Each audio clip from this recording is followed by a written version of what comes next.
Hello friends, welcome to academy's LSGI model question discussion സെഷന്റെ പുതിയൊരു ക്ലാസ്സിലേക്ക് എല്ലാവർക്കും സ്വാഗതം.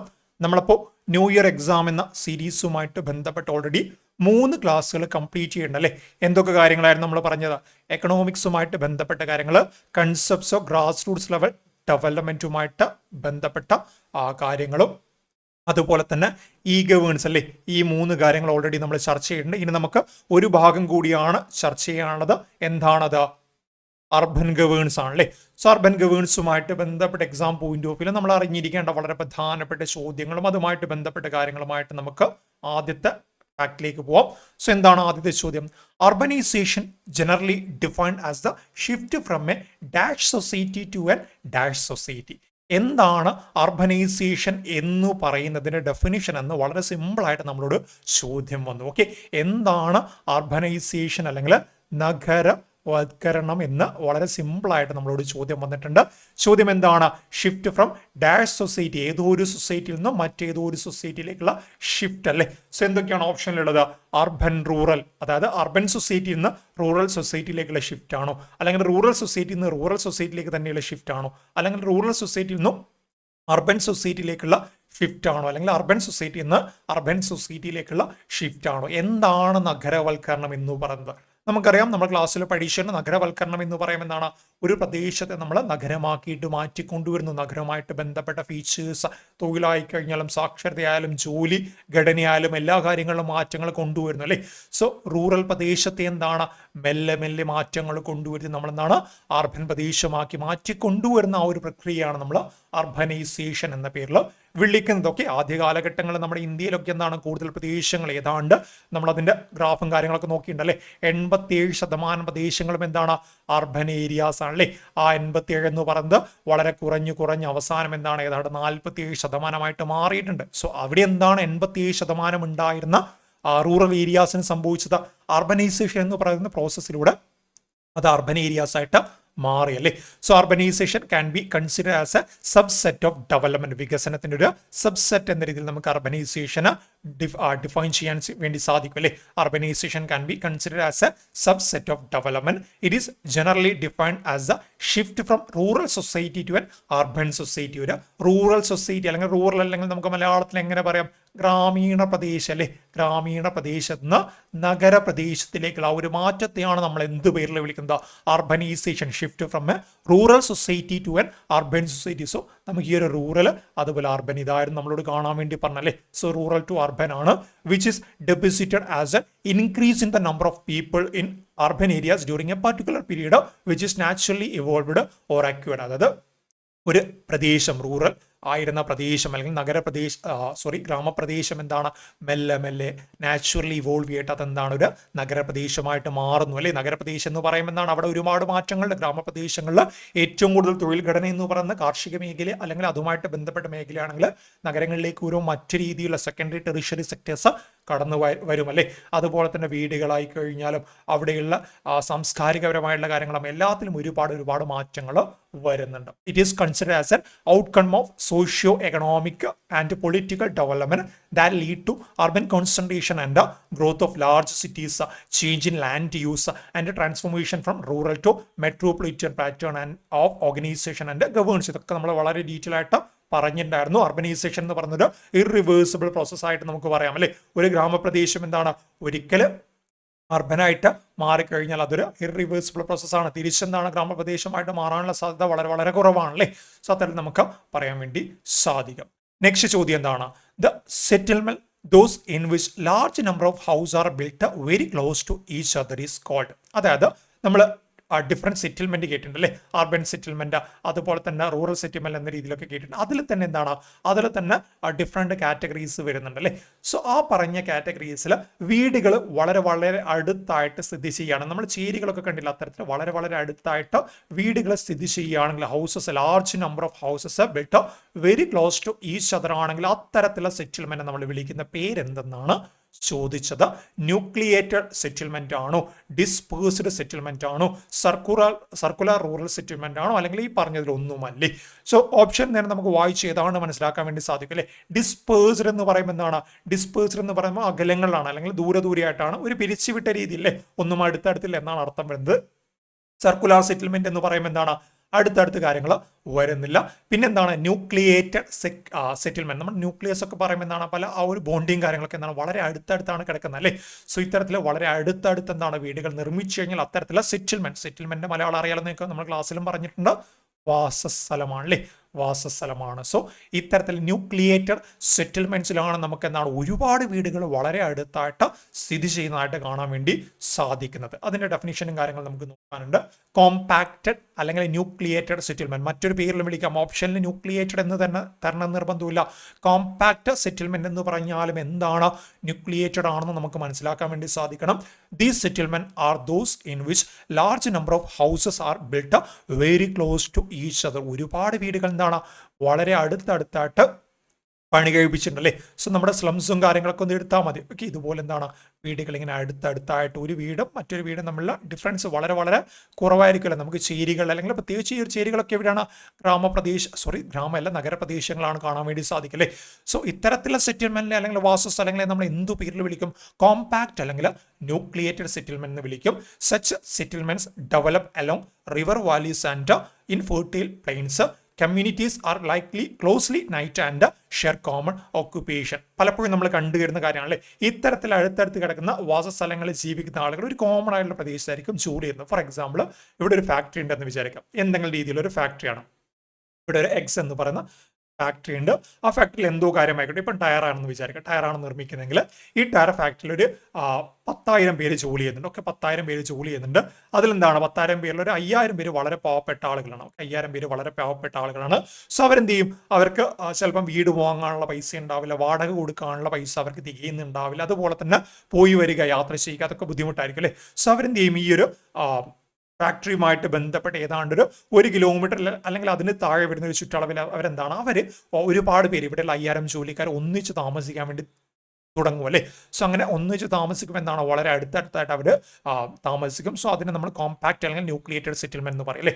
സോ ഇവിടെ അതുകൊണ്ടാണ് കോമൺ ഓക്യുപ്പേഷൻ എന്ന് പറയുന്നത്. ഒരു ഫാക്ടറിയിൽ ജോലി ചെയ്യുന്ന 5,000 പേരുണ്ടെങ്കിൽ അവർ ഒന്നിച്ച് താമസിച്ചു കഴിഞ്ഞാൽ എന്താണ് അവർക്ക് കോമൺ ഓക്യുപ്പേഷൻ അല്ലെങ്കിൽ ആ ഒരു ഫാക്ടറിയിൽ ജോലി ചെയ്യുന്നു. അതിന്റെ പർപ്പസിന് വേണ്ടിയിട്ട് അവർ അടുത്തടുത്ത് താമസിക്കുന്നു. നമ്മൾ പല സ്ലംസും ഫോർ എക്സാമ്പിൾ ധാരാവിക്ക് ഉണ്ടായതിൻ്റെ ആ ഒരു ഹിസ്റ്ററിയൊക്കെ പറയുമ്പോൾ നമ്മൾ പറഞ്ഞിട്ടുണ്ടായിരുന്നു അല്ലേ. അതായത് അവിടെ എന്താണ് മുൻപുണ്ടായിരുന്ന ആ ഒരു പ്രദേശത്തുണ്ടായിരുന്ന ഫാക്ടറിയിലേക്ക് ഉണ്ടായിരുന്ന ജോലിക്കാർ അവിടുന്ന് എന്താണ് അവരുടെ സൗകര്യാർത്ഥം അടുത്തടുത്ത് താമസിക്കുകയും പിന്നീട് അതൊരു സ്ലമ്മായിട്ട് മാറുകയും ചെയ്തു. ധാരാവി എന്ന പേരിൽ മാറുകയും ചെയ്തു അല്ലേ. ഇനി ഇതിന്റെ നേരെ ഓപ്പോസിറ്റാണ് ഡിസ്പേഴ്സ്ഡ് സെറ്റിൽമെന്റ്. നമ്മൾ സ്കൂൾ അസംബ്ലി ഡിസ്പേഴ്സ് എന്നൊക്കെ പറയില്ലേ, പിരിച്ചു വിട്ടു അല്ലേ.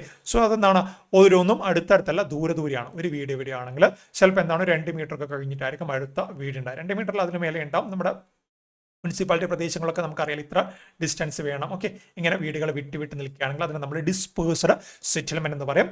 In these settlement houses are spaced far apart and often interspersed with fields. ചിലപ്പോൾ എന്താണ് ഈ ഒരു പ്രദേശങ്ങൾ പലപ്പോഴും ഈ ഒരു ഡിസ്പേഴ്സ്ഡ് സെറ്റിൽമെന്റ് നമ്മൾ കാണുന്നത് ഗ്രാമപ്രദേശങ്ങളായിരിക്കും. അതായത് ഗ്രാമപ്രദേശങ്ങൾ നമുക്കറിയാം ചിലപ്പോൾ ഒരു കർഷകൻ എന്താണ് 2 ഏക്കർ ഭൂമി ഉണ്ടാവും അല്ലെ. 2 ഏക്കർ ഭൂമി ഒരു കർഷകനുണ്ടാവും. ആ 2 ഏക്കറിൽ ഈ ഒരു കർഷകന്റെ വീട് മാത്രമേ ഉണ്ടാവും അല്ലേ. നെക്സ്റ്റ് വരുന്ന ഈ ഒരു 2 ഏക്കറും കഴിഞ്ഞിട്ട് 1 ഏക്കർ ഭൂമി എന്താണ് നെക്സ്റ്റ് കർഷകനുണ്ടാവും. സോ അവർക്കൊരു വീട് അവിടെ ഉണ്ടാവും അല്ലേ. സോ ഇത്തരത്തിൽ 2 ഏക്കർ കഴിഞ്ഞാലായിരിക്കും നെക്സ്റ്റ് വീട് വരുന്നത്. സോ കാര്യമായിട്ട് ഇത്തരത്തിലുള്ള ഡിസ്പേഴ്സ്ഡ് സെറ്റിൽമെന്റ് എവിടെയാണ്? ഗ്രാമപ്രദേശങ്ങളാണ് നമുക്ക് കാണാൻ വേണ്ടി സാധിക്കുന്നത്. ഓക്കെ, ആ രീതിയിലൊന്ന് ഓർത്തു വെച്ചാൽ മതി. നെക്സ്റ്റ് ചോദ്യം എന്താണ്? The first urban settlement to reach a population of 1 million was. അതായത് 1 million പോപ്പുലേഷൻ അല്ലെങ്കിൽ 10 ലക്ഷം. 1 million എന്നൊക്കെ പറയുമ്പോൾ യൂട്യൂബ് ഒക്കെ ആയിട്ട് ബന്ധപ്പെട്ട എല്ലാവർക്കും ഇപ്പോൾ പറയാം അല്ലേ. 1 ലക്ഷം എന്ന് പറയുമ്പോൾ എത്രയാണ്? 100K 1 ലക്ഷം പറയാം. നമുക്ക് 1 million എന്ന് പറയുമ്പോൾ എന്താണ്? 10 ലക്ഷം അല്ലേ. സോ 1 million 10 ലക്ഷം എന്ന രീതിയിൽ നമുക്ക് പറയാം. 10 million എന്ന് പറയുമ്പോൾ എന്താണ്? 1 കോടിയാണ് അല്ലേ. സോ ഇത്തരത്തിൽ ലോകത്ത് തന്നെ ആദ്യമായിട്ട് 10 ലക്ഷം പോപ്പുലേഷൻ എത്തി അർബൻ സെറ്റിൽമെന്റ് അല്ലെങ്കിൽ നഗരവാസസ്ഥലം ഏതെന്നാണ് ചോദ്യം വന്നത്. NCERT ടെക്സ്റ്റ് ബുക്കിലും ഇഗ്നോയുടെ ബുക്കിലും ഒക്കെ കൃത്യമായിട്ട് ബോക്സിൽ കൊടുത്ത കാര്യമാണ് അല്ലേ. സിറ്റി ഓഫ് പാരീസ് ആണോ, വാഷിങ്ടൺ DC ആണോ, സിറ്റി ഓഫ് ലണ്ടൻ ആണോ, ന്യൂയോർക്ക് സിറ്റി ആണോ? ഇതിൽ ഏതാണ് ലോകത്ത് തന്നെ ആദ്യമായിട്ട് 1 മില്യൺ പോപ്പുലേഷൻ കൈവരിച്ച അർബൻ സെറ്റിൽമെന്റ്? ഏതാണ് നിങ്ങൾ വായിച്ചിട്ടുണ്ടാവും അല്ലെ? സിറ്റി ഓഫ് ലണ്ടൻ എന്ന് നിങ്ങൾ വായിച്ചിട്ടുണ്ടാവും, ടെക്സ്റ്റ് ബുക്ക് വായിച്ചവർ. ഇതിനൊന്നും നമുക്ക് എന്താണ് മുൻപ് നമ്മൾ ചെയ്തതുപോലെ കട്ട് ചെയ്തിട്ട് നമുക്ക് ചെയ്യാൻ വേണ്ടി പറ്റത്തില്ല. ഈ ഒരു കാര്യം കൃത്യമായിട്ട് നമ്മൾ അറിഞ്ഞിരിക്കണം. ഓക്കെ, ഇത്തരത്തിലുള്ള കാര്യം അറിഞ്ഞിരിക്കണം. 1810 സിറ്റി ഓഫ് ലണ്ടൻ എന്താണ് ചരിത്രത്തിൽ ആദ്യമായിട്ട് 1 മില്യൺ പോപ്പുലേഷൻ എന്ന് പറയുന്ന ആ ഒരു കാറ്റഗറിയിലേക്ക് എത്തിയതല്ലേ. The first urban settlement to reach population of 1 million was the city of London by around 1810. 1810 അല്ലേ. 1810 നമ്മുടെ ലോകത്ത് അർബൻ പോപ്പുലേഷൻ എന്ന് പറയുന്നത് വെറും 3% മാത്രമാണ്. അതായത് 100 പേര് എടുത്തു കഴിഞ്ഞാൽ അതിൽ വെറും 3 പേര് മാത്രമാണ് അർബൻ പ്രദേശങ്ങളിൽ ജീവിക്കുന്നത്. അത് 1850 എത്തിയ സമയത്ത് എന്താണ് അത് 6% അല്ലേ. 6% എന്ന് പറയുമ്പോൾ 100 പേരിൽ 6 പേര് ജീവിക്കുന്നു അർബൻ പ്രദേശങ്ങൾ. 1900 എത്തുമ്പോൾ നല്ല രീതിയിൽ മാറ്റം വന്നത് 14%. പിന്നീട് 1950 ഇന്ത്യക്ക് സ്വാതന്ത്ര്യം കിട്ടിയ സമയത്ത് കാലഘട്ടങ്ങളിൽ എന്താണ് അത് 30% മാറിയിട്ടുണ്ട്. 1982 എത്തിയപ്പോൾ 37%. ഇനി 2022 കണക്ക് നോക്കിക്കഴിഞ്ഞാൽ 57% ഇത്തരത്തിൽ അർബൻ ഏരിയയിൽ ജീവിക്കുന്ന ആളുകളുടെ എണ്ണം. അതായത് 97 ആളുകൾ ഗ്രാമപ്രദേശങ്ങളിലും 3 പേര് നഗരപ്രദേശങ്ങളിലുമായിരുന്നെങ്കിൽ 2022 നേരെ തിരിഞ്ഞിട്ട് എന്താണ് 57 പേര് അർബൻ പ്രദേശങ്ങളിലും ബാക്കി 43 പേര് മാത്രമാണ് ഈ പറയുന്ന ഗ്രാമപ്രദേശങ്ങളിൽ ജീവിക്കുന്നത് അല്ലേ. അതുകൂടെ ഒന്ന് ഓർത്തു വെക്കണം. By 1982 approximately 175 cities in the world had crossed the 1 million population. Okay, ഇത് സിറ്റീസിന്റെ എണ്ണമാണ്, ആളുകളുടെ എണ്ണയല്ല. ഞാൻ പോപ്പുലേഷൻ എന്ന് ഉദ്ദേശിച്ചത് സിറ്റീസ് ആണ്. ഒരു സിറ്റീസിന്റെ കാര്യമാണ് ഇത്ര ശതമാനം അല്ലെങ്കിൽ ആ ഒരു പ്രദേശങ്ങളാണ് ഉദ്ദേശിച്ചത്. സോ 1982 എന്താണ് 175 സിറ്റീസ് ലോകത്ത് ഇത്തരത്തിൽ അർബനൈസേഷൻ എന്ന് പറഞ്ഞാൽ അല്ലെങ്കിൽ 1 മില്യൺ പോപ്പുലേഷൻ കൈവരിച്ചിട്ടുണ്ടായിരുന്നു. 1982 എന്ന് പറയുമ്പോൾ എന്താണ് 37% എന്താണ് ലോക പോപ്പുലേഷന്റെ 37% അർബൻ പോപ്പുലേഷൻ ആണ്. അന്ന് 175 സിറ്റീസ് അല്ലെ. പ്രസന്റ്ലി അല്ലെങ്കിൽ 2022-24 കാലഘട്ടമൊക്കെ നോക്കുമ്പോൾ 57-60 ഇടയിലാണ് വരുന്നത്. 57% ലേറ്റസ്റ്റ് വന്ന റിപ്പോർട്ട് പ്രകാരം world's populations lives in urban settlement compared to the only 3% in the 18th century. 1800 3% ആളുകൾ മാത്രം ഉണ്ടായിരുന്ന അർബൻ സെറ്റിൽമെന്റ് അല്ലെങ്കിൽ അർബൻ പ്രദേശത്തിൽ ജീവിച്ച ആളുകൾ എന്താണ് 57% ഉയർന്നിട്ടുണ്ട്. നെക്സ്റ്റ് എന്താണ് the lower limit of population size for a settlement to be designated as urban in India. പല രാജ്യങ്ങളും ഈ ഒരു അർബൻ സെറ്റിൽമെന്റ് അല്ലെങ്കിൽ നഗരപ്രദേശം എന്നൊക്കെ അവരെ വിളിക്കണമെങ്കിൽ അതിന് പല ക്രൈറ്റീരിയ ആണല്ലേ. ചില രാജ്യങ്ങൾ എന്താണ് 250 പേരുണ്ടെങ്കിൽ അതിനെന്താണ് അർബൻ പ്രദേശം എന്ന് വിളിക്കും. ചില പ്രദേശങ്ങൾ 1500 പേരുണ്ടെങ്കിൽ മാത്രമേ അർബൻ പ്രദേശം എന്ന് വിളിക്കൂ. ചില രാജ്യങ്ങൾ 2000 വേണം, ചില രാജ്യങ്ങൾ 2500, ചില രാജ്യങ്ങൾ 5000. അങ്ങനെ ഡിഫറെന്റ് കൺട്രീസിലെ ഡിഫറെന്റ് സിനാരിയോ, അവിടുത്തെ പോപ്പുലേഷൻ അനുസരിച്ച് ഡിഫറെന്റ് സിനാരിയോ ആണല്ലേ. അത്തരത്തിൽ നമ്മുടെ ഇന്ത്യയിൽ ഒരു വാസസ്ഥലത്തെ നമ്മൾ അർബൻ സെറ്റിൽമെന്റ് അല്ലെങ്കിൽ അർബൻ എന്ന് വിളിക്കുകയാണെങ്കിൽ, നഗരം എന്ന് വിളിക്കുകയാണെങ്കിൽ അവിടെ മിനിമം ഉണ്ടായിരിക്കേണ്ട പോപ്പുലേഷന്റെ എണ്ണം എത്രയെന്നാണ് ചോദ്യം. 1500 ആണോ, 2000 ആണോ, 2500 ആണോ, 5000 ആണ്? കണക്കുകൾ പ്രകാരം നമുക്ക് കൃത്യമായിട്ട് അറിയാം ഇന്ത്യയിൽ മിനിമം 5000 പേര് ഉണ്ടെങ്കിലാണ് അതിനെ നമ്മൾ എന്താണ് അർബൻ സെറ്റിൽമെന്റ് ആയിട്ട് വിളിക്കുന്നത്. ഒരു പ്രദേശത്ത് മിനിമം 5000 പേര് ഉണ്ടായാൽ മാത്രം വരെ അതിന് മറ്റ് ക്രൈറ്റീരിയാസ് കൂടിയുണ്ട്. അതിലേക്ക് നമ്മൾ വരും, നമ്മൾ ചർച്ച ചെയ്തിട്ടുണ്ട്. 75% പോപ്പുലേഷൻ എന്താണ് അഗ്രികൾച്ചർ ആക്ടിവിറ്റി, അങ്ങനെയൊക്കെ നമ്മൾ പറഞ്ഞല്ലേ, അത് ചോദ്യമായിട്ട് അങ്ങോട്ട് വരുന്നുണ്ട്. സോ അപ്പോൾ പെട്ടെന്ന് കിട്ടും അല്ലേ. സോ 5000 ആളുകൾ, മിനിമം 5000 ആളുകൾ എന്താണ് മിനിമം 5000 ആളുകൾ, ലോവർ ലിമിറ്റ് പറഞ്ഞ 5000 ആണ് അല്ലേ. അത് പല രാജ്യങ്ങളിൽ പല രീതിയിലെന്ന് ഞാൻ പറഞ്ഞിട്ടുണ്ട്. It is an important criteria used by most countries to define urban population, urban areas population. പല രാജ്യങ്ങളും പല രീതിയിൽ എന്താണ് കാറ്റഗറൈസ് ചെയ്യുന്നത് അല്ലേ. അവിടെ പ്രധാനപ്പെട്ട ഒരു അജണ്ടയായിട്ട് പറഞ്ഞതാണ് പോപ്പുലേഷൻ. ജനസംഖ്യയുടെ അടിസ്ഥാനത്തിൽ എന്താണ് ആ ഒരു പ്രദേശത്തെ അവർക്ക് അർബനാക്കിയിട്ട് മാറ്റാൻ വേണ്ടി സാധിക്കും. The lower limit of the population size for a settlement to be designated as urban is 1500 in Colombia. കൊളംബിയയിൽ 1500 പേരുണ്ടെങ്കിൽ അർബനായിട്ട് പ്രഖ്യാപിക്കാം. അർജന്റീനയിലും പോർച്ചുഗലിലും അർജന്റീനയിലും പോർച്ചുഗലിലും 2000 പേരുണ്ടെങ്കിൽ അർബൻ സെറ്റിൽമെന്റ് ആയിട്ട് പ്രഖ്യാപിക്കാം. ഇനി USA-യിലും തായ്ലാൻഡിലും 2500 പേരുണ്ടെങ്കിൽ അവിടേക്ക് അത്ര പോപ്പുലേഷനേ ഉള്ളൂ എന്ന് വേണം നമ്മൾ അനുമാനിക്കാൻ. ഇനി ഇന്ത്യയിലാണെങ്കിലും മിനിമം എന്താണ് 5000 പേരുണ്ടെങ്കിൽ മാത്രമേ ആ ഒരു പ്രദേശത്തെ നമുക്ക് എന്താണ് അർബൻ സെറ്റിൽമെന്റ് ആയിട്ട് പറയാൻ വേണ്ടി സാധിക്കത്തുള്ളൂ. ജപ്പാനിലാണെങ്കിൽ 3000 വരുന്നത് അല്ലേ. Beside the size of population, density of 400 person per square kilometer and share of non agriculture workers are taken into consideration in India. ഇന്ത്യയിൽ എന്താണ് ഈ പറയുന്ന 5000 എണ്ണം മാത്രമല്ല, അതുകൂടാതെ ഒരു ഏരിയയിൽ പെർ സ്ക്വയർ കിലോമീറ്ററിൽ 400-ലധികം ആളുകൾ താമസിക്കുന്നുണ്ടെങ്കിലോ അതുപോലെ തന്നെ അഗ്രികൾച്ചർ വർക്കേഴ്സിന്റെ എണ്ണം, നോൺ അഗ്രികൾച്ചർ വർക്കേഴ്സ്, അഗ്രികൾച്ചർ അല്ലാത്ത മേഖലയിൽ സെക്കൻഡറി ടെറിഷറി ആക്ടിവിറ്റീസ് ഏർപ്പെട്ട ആളുകളുടെ ശതമാനം ഇത്ര ശതമാനം, പോപ്പുലേഷൻ ഇത്ര ശതമാനം ഉണ്ടെങ്കിലൊക്കെ എന്താണ് അതിന് അർബൻ സെറ്റിൽമെന്റ് ആയിട്ടും ഇന്ത്യയിൽ അംഗീകരിക്കും. Countries with low density of population may be choose low number as a cut off figure compared to the densely populated country. India പോലെ രാജ്യങ്ങൾ ഇത്രയും പോപ്പുലേഷൻ ഡെൻസിറ്റി ഒക്കെയുള്ള രാജ്യങ്ങൾ എന്താണ് ഈ ഒരു അപ്പർ ലിമിറ്റ് എന്താണ്, ലോവർ ലിമിറ്റ് എന്താണ്, കൂടി നിൽക്കും അല്ലെ. കാരണം ഇന്ത്യയിൽ എന്താണ് അന്നൊക്കെ നമ്മൾ നോക്കുകയാണെങ്കിൽ എന്താണ് 100 കോടിക്ക് മേലെ പോപ്പുലേഷൻ ഉണ്ട്. ബട്ട് മറ്റു രാജ്യങ്ങൾ നമ്മൾ 1500 പറഞ്ഞ കൊളംബിയൊക്കെ ഇന്ത്യയെ കമ്പയർ ചെയ്യുമ്പോൾ പോപ്പുലേഷൻ കുറവാണല്ലേ. സോ അത്തരത്തിലുള്ള വ്യത്യാസമുണ്ട്. അതിലും കുറഞ്ഞ രാജ്യങ്ങൾ ഒരുപാടുണ്ട്. സ്വീഡൻ, ഡെൻമാർക്ക്, ഫിൻലാൻഡ് അതൊക്കെയാണെങ്കിൽ എന്താണ് വെറും 250 പേരുണ്ടെങ്കിൽ അവിടെ ആ ഒരു പ്രദേശത്ത് അർബനായിട്ട് അവരെ വിളിക്കും. അതുപോലെ തന്നെ ഐസ്ലാൻഡ്, കാനഡ, വെനസ്വേല അവിടെയൊക്കെ എന്താണ് 1000 പേരുണ്ടെങ്കിൽ അത്തരത്തിൽ എന്താണ് അവർ ആ പറയുന്ന ഒരു പ്രദേശം ഐസ്ലാൻഡിൽ 300 പേരുണ്ടെങ്കിലും കാനഡയിലും വെനസ്വേലയും 1000 പേരുണ്ടെങ്കിലും അതിന് അവരൊരു അർബൻ പ്രദേശമായിട്ടും സ്ഥിരീകരിക്കും. അതുകൂടെ അവിടെ നിന്ന് ഓർത്തു വെക്കണം. ഇത് ഞാൻ നേരത്തെ ചോദിച്ച ചോദ്യമാണ്. ഇവിടെ അതിന് ഉത്തരവുണ്ട്.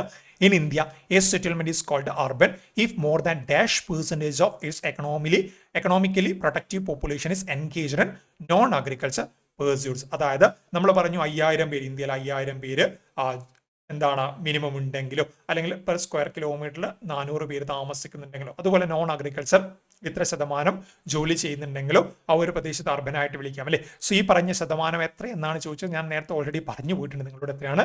75% അല്ലേ. സോ ഒരു ഓപ്ഷൻ സിമ്പിളായിട്ട് നമുക്ക് കാണാം. അതായത് ഒരു പ്രദേശത്ത് 5000 പേര്, മിനിമം 5000 അല്ലെങ്കിൽ 6000 പേര് താമസിക്കുന്നുണ്ട്. അതുപോലെ സ്ക്വയർ കിലോമീറ്ററിൽ 400-ലധികം ഡെൻസിറ്റി വരുന്നുണ്ട്. അതുപോലെ അവിടെയുള്ള ജോലിക്കാരുടെ എണ്ണം എടുത്താൽ 100-ൽ 75-ലധികം ആളുകൾ എന്താണ് കാർഷികേതര മേഖലയിലാണ് ജോലി ചെയ്യുന്നതെങ്കിൽ ആ പ്രദേശം നമുക്ക് എന്താണ് അർബനായിട്ട് വിളിക്കാൻ വേണ്ടി സാധിക്കും അല്ലേ. In some countries such as India the major economic activities in addition to the size of the population in designating a settlement as urban are also taken as a criterion. അവിടെ എന്താണ് പോപ്പുലേഷൻ മാത്രമല്ല ആ ഒരു പ്രദേശത്തെ economic ആക്ടിവിറ്റീസിന്റെ ബേസിൽ നമുക്ക് എന്താണ് അർബനായിട്ട് പറയാൻ വേണ്ടി സാധിക്കും. അല്ലെങ്കിൽ ഒരു പ്രദേശത്തെ അർബൻ പ്രദേശമായിട്ട് നമ്മൾ ക്ലാസിഫൈ ചെയ്യുമ്പം അതിൻ്റെ ഒരു മാനദണ്ഡമായിട്ട് നമുക്ക് അവിടെയുള്ള നോൺ അഗ്രികൾച്ചർ പോപ്പുലേഷന്റെ കാര്യം അല്ലെങ്കിൽ നോൺ അഗ്രികൾച്ചർ കാർഷികേതര മേഖലയിൽ ജോലി ചെയ്യുന്ന നമ്പർ ഓഫ് പീപ്പിളിന്റെ ശതമാനവും നമുക്ക് എടുക്കാൻ വേണ്ടി സാധിക്കും അല്ലേ. Similarly in Italy a settlement is called urban if more than 50% of its economically protective population is engaged in non agriculture pursuits. അതായത് ഇറ്റലിയിലാണെങ്കിൽ എന്താണ് ഇറ്റലിയിൽ 100 പേരുണ്ടെങ്കിൽ അതിൽ 50-ലധികം പേര് 51 പേര് എന്താണ് നോൺ അഗ്രികൾച്ചർ പ്രദേശത്ത് അല്ലെങ്കിൽ നോൺ അഗ്രികൾച്ചർ ആക്ടിവിറ്റീസ് ഏർപ്പെട്ടിട്ടുണ്ടെങ്കിൽ അതിന് അർബനായിട്ട് പ്രഖ്യാപിക്കും. ഇന്ത്യയിൽ എന്താണ് 75% ആണ്. അത് അവിടെ നിന്ന് ഓർത്തു വെച്ചിരിക്കണം. നെക്സ്റ്റ് എന്താണ് which among the following is or are the different type of urban settlement. നഗരവാസ സ്ഥലങ്ങളെ കുറിച്ച് നമ്മൾ ഓർഡറിൽ പറഞ്ഞു വന്നിട്ടുണ്ട്. നഗരവാസ സ്ഥലങ്ങളെ കുറിച്ചിട്ട് നമ്മൾ ഓർഡർ പറഞ്ഞു വന്നിട്ടുണ്ട്. ഈ പറഞ്ഞ നഗരവാസ സ്ഥലങ്ങളിൽ പെടാത്തത് എന്തെന്നാണ് ചോദ്യം. ഓപ്ഷൻ കൃത്യമായിട്ട് വായിച്ചു കഴിഞ്ഞാൽ സിമ്പിൾ ആയിട്ട് ഒരു ചോദ്യം നമുക്ക് കാണാൻ വേണ്ടി സാധിക്കും. ഓക്കെ, വിച്ച് എം the following is or are. Okay, are എന്നാണ് ചോദിച്ചാൽ ഈസ് ഓർ ആർ എന്നാണ്, നോട്ട് എന്നല്ല. കറക്റ്റ് ആണ്. അതായത് ഇതിൽ ശരിയായ കാര്യങ്ങൾ ഏതൊക്കെയാണ് urban settlement. So urban settlement അല്ലാത്ത കാര്യങ്ങൾ 1-2 കാര്യം ഉണ്ടെങ്കിൽ അത് കണ്ടാൽ മതി അല്ലേ. സോ സിറ്റി എന്ന് പറയുമ്പോൾ തീർച്ചയായിട്ടും എന്താണ് അർബൻ സെറ്റിൽമെന്റിന്റെ ഭാഗമാണ്. ടൗൺ, വില്ലേജ് എന്ന് പറയുമ്പോൾ എന്താണ് വില്ലേജ് എന്ന് പറയുമ്പോൾ ഗ്രാമമാണല്ലേ. ഗ്രാമം ഒരിക്കലും എന്താണ് അർബൻ സെറ്റിൽമെന്റിന്റെ ഭാഗമല്ല, അതെന്താണ് റൂറൽ സെറ്റിൽമെന്റിന്റെ ഭാഗമാണ്. അതുപോലെ കണർബേഷൻ ഒക്കെ നമ്മൾ പറഞ്ഞു അങ്ങോട്ട് നോക്കാനുണ്ട്. സോ ഇവിടെ എന്താണ് ഇവിടെ 3 വില്ലേജ് ഒക്കെ ബാക്കിയൊക്കെ അർബൻ സെറ്റിൽമെന്റിന്റെ ഭാഗമാണ്. സോ എന്താണ് 1, 2, 4 എവിടെയാണ് ഓപ്ഷൻ 1, 2, 4 ഓപ്ഷൻ ഇല്ലേ? ഉണ്ട്. ഓക്കെ, ഓപ്ഷൻ എ ആണ്. 1, 2, 4 ആണ് വരുന്നത്. വില്ലേജ് എന്താണ് അർബൻ സെറ്റിൽമെന്റിനെ മറിച്ച് റൂറൽ സെറ്റിൽമെന്റ് ആണ്. ഇവിടെ കൊടുത്തിട്ടുണ്ട് ടൗൺ ഏറ്റവും ടോപ്പിൽ വരുന്നു, അത് കഴിഞ്ഞ സിറ്റി, അത് കഴിഞ്ഞ കോണർബേഷൻ ഉണ്ട്, അത് കഴിഞ്ഞ മില്യൺ സിറ്റി, അത് കഴിഞ്ഞ മെഗലോപോളിസ് എന്ന രീതിയിൽ ഓർഡറിൽ നമുക്ക് എന്താണ് അർബൻ സെറ്റിൽമെന്റ് പറയാൻ വേണ്ടി സാധിക്കും. ക്ലാസ്സിൽ ഡീറ്റെയിൽ ആയിട്ട് ഇത് പറഞ്ഞിട്ടുണ്ട് അല്ലേ. സോ നെക്സ്റ്റ് എന്താണ് identify the incorrect statement regarding the town. ഒരു ടൗണിനെ സംബന്ധിച്ച് ഈ ഓർഡർ നമ്മൾ നോക്കുകയാണെങ്കിൽ ഏറ്റവും മുകളിൽ വരുന്ന ടൗൺ ആണല്ലേ.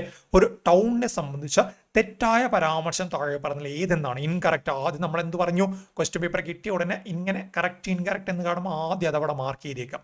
അല്ലെങ്കിൽ നമ്മൾ എന്താണ് നമ്മൾ ഉത്തരം തെറ്റു മാർക്ക് ചെയ്യാൻ സാധ്യതയുണ്ട്.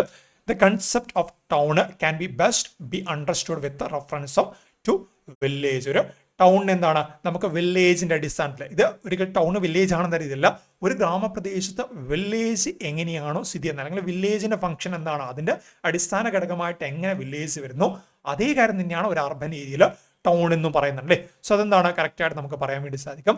നെക്സ്റ്റ് എന്താണ് population size should be less than 1 lakh. ഒരു ടൗൺ എന്ന് പറയുമ്പോൾ തുടക്കത്തിൽ എന്താണ് ടൗൺ ആണല്ലേ. സോ ഒരു ടൗൺ ആയിട്ട് ക്ലാസിഫൈ ചെയ്യണമെങ്കിൽ പോപ്പുലേഷൻ എന്താണ് 1 lakh, മാക്സിമം 1 lakh വരികയാണ്, അല്ലെങ്കിൽ 1 lakh താഴെയായിരിക്കണം എന്ന് പറയുന്നത് അതും ശരിയാണ്.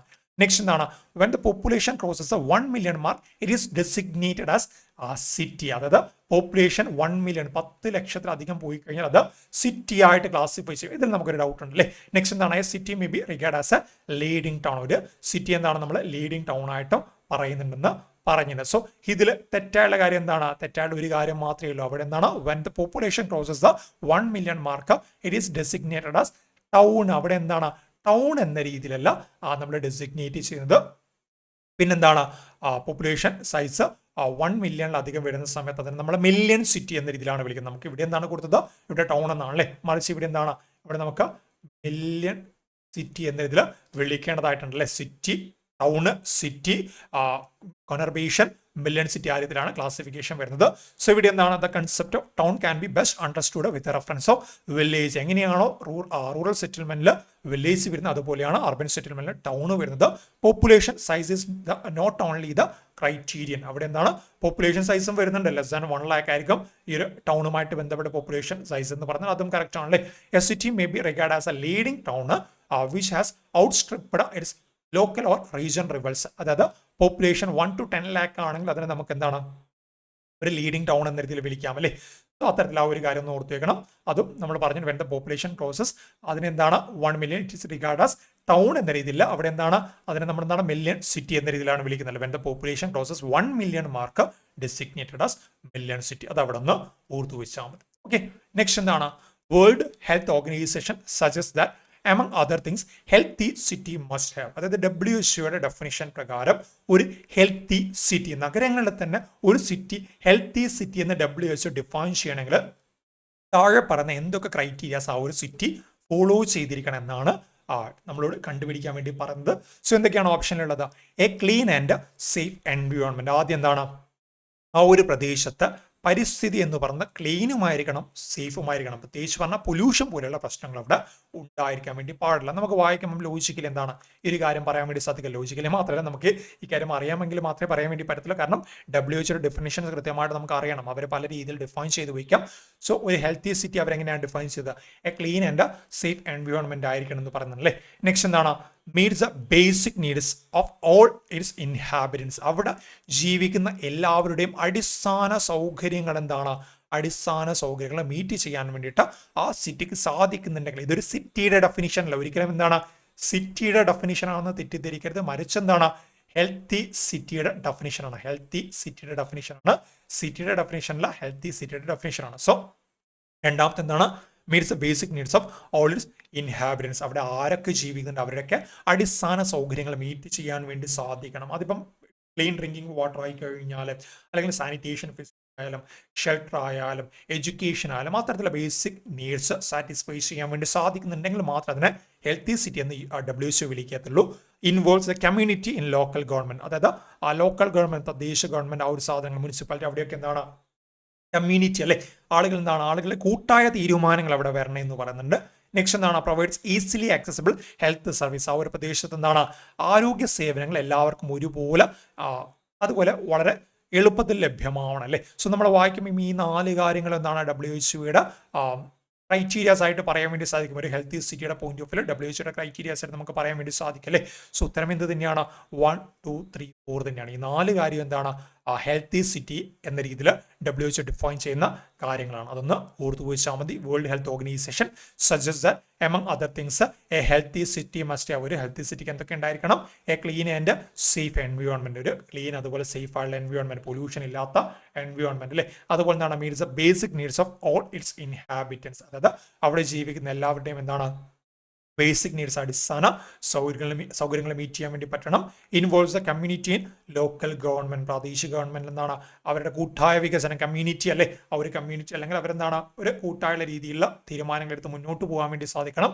അതുപോലെ provides easily accessible health service. എല്ലാവർക്കും ആരോഗ്യം എന്നതിലുപരിയായിട്ട് വളരെ എളുപ്പത്തിലും അതുപോലെ വേഗത്തിലും ലഭ്യമാവുന്ന ആരോഗ്യ സംവിധാനങ്ങൾ വേണമെന്നും പറയുന്നുണ്ട്. ഓക്കെ, നെക്സ്റ്റ് എന്താണ് a large area of urban development that is resulted from the merging of originally separated towns or cities is called. Simply പറഞ്ഞാൽ ഒരു ടൗൺ അല്ലെങ്കിൽ സിറ്റീസ് അല്ലെങ്കിൽ ഒന്നിലധികം ടൗൺ, ഒന്നിലധികം സിറ്റീസ്, ഇതിൻ്റെയൊക്കെ മേർജർ ഫോമിൽ നമ്മൾ വിളിക്കുന്ന പേരെന്തെന്നാണ് ചോദിച്ചത്. ഓക്കെ, എന്താണ് a large area of urban development that resulted from the merging of originally separated towns or cities is called. അത് ഒന്നിലധികം ടൗൺസ് ആണ്. ഇത് എക്സ് എന്ന് പറഞ്ഞ ടൗൺ, വൈ എന്ന് പറഞ്ഞ ടൗൺ, സെഡ് എന്ന് പറഞ്ഞ ടൗൺ, ഇത് എ എന്ന് പറഞ്ഞ സിറ്റി, ബി എന്ന് പറഞ്ഞ സിറ്റി, സി എന്ന് പറഞ്ഞ സിറ്റി. ഇത് മെർജ് ചെയ്യട്ടെ എന്ന് പറഞ്ഞ് ഇതും മെർജ് ചെയ്യുന്നു, ഇതും മെർജ് ചെയ്യുന്നു, ഇതും മെർജ് ചെയ്യുന്നു. സോ ഇങ്ങനെ മെർജ് ചെയ്ത് കഴിഞ്ഞാൽ അതിന് നമ്മളൊരു പേര് വിളിക്കും. അതെന്തെന്നാണ് ചോദ്യം വന്നത്. സിറ്റി എന്നാണോ? സിറ്റി എന്ന് ഒരിക്കലും വിളിക്കില്ലല്ലേ. അവിടെ എന്താണ് ഇൻഡിവിജ്വൽ ലെവലാണ് സിറ്റി എന്ന് വിളിക്കുന്നത്. ഇനി മില്യൺ സിറ്റി നമ്മൾ എന്താണ് പറഞ്ഞത്?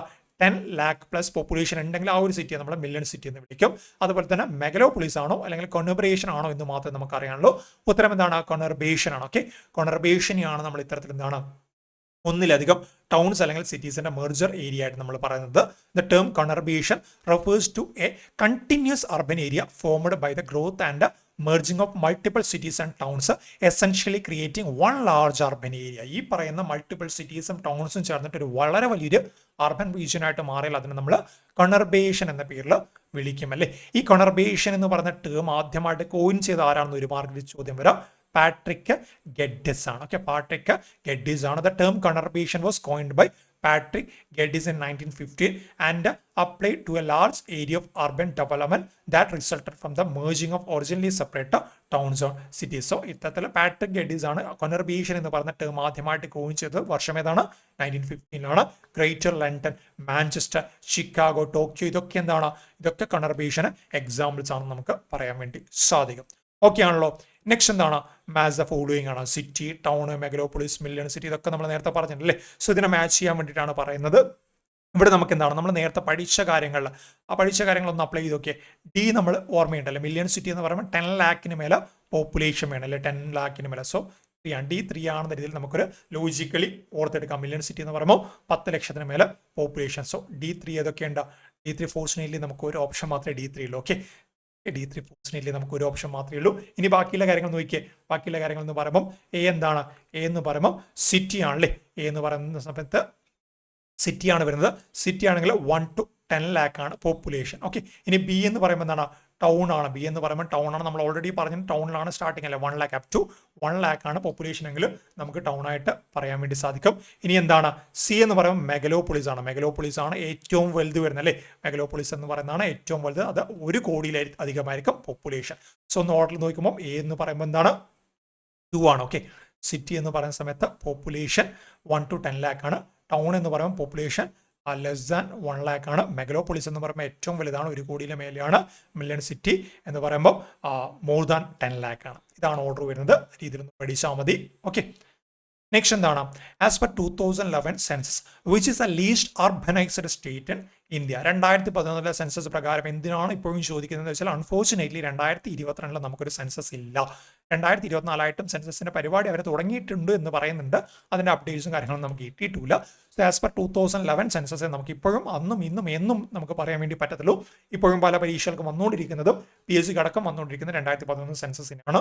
സോ 2011 സെൻസസ് പ്രകാരം ഇന്ത്യയിലെ ലീസ്റ്റ് അർബനൈസർ അല്ലെങ്കിൽ ഏറ്റവും കുറവ് നഗരവൽക്കരണം സംഭവിച്ച സ്റ്റേറ്റ് ഏതെന്നാണ് ചോദ്യം.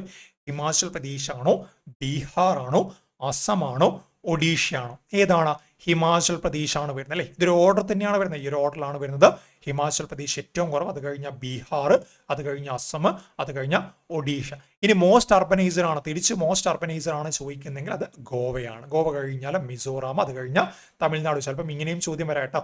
അതായത് ഹിമാചൽ പ്രദേശ് ലീസ്റ്റ് അർബനൈസർ ചോദിച്ചു കഴിഞ്ഞാൽ ഹിമാചൽ പ്രദേശ്, ബീഹാർ, അസം, ഒഡീഷ ഇങ്ങനെ നമുക്ക് പറയാൻ വേണ്ടി സാധിക്കണം. ലീസ്റ്റ് അർബനൈസറിന്റെ ആ ഒരു ക്രമീകരണം ചോദിച്ചാലും ടോട്ടൽ അർബൻ പോപ്പുലേഷൻ നമുക്ക് 2011 സെൻസസ് പ്രകാരം 377 മില്യൺ ആണ്. 377 മില്യൺ എന്ന് പറയുമ്പോൾ ഏതാണ്ട് 37 കോടി ജനങ്ങൾ വരും അല്ലേ.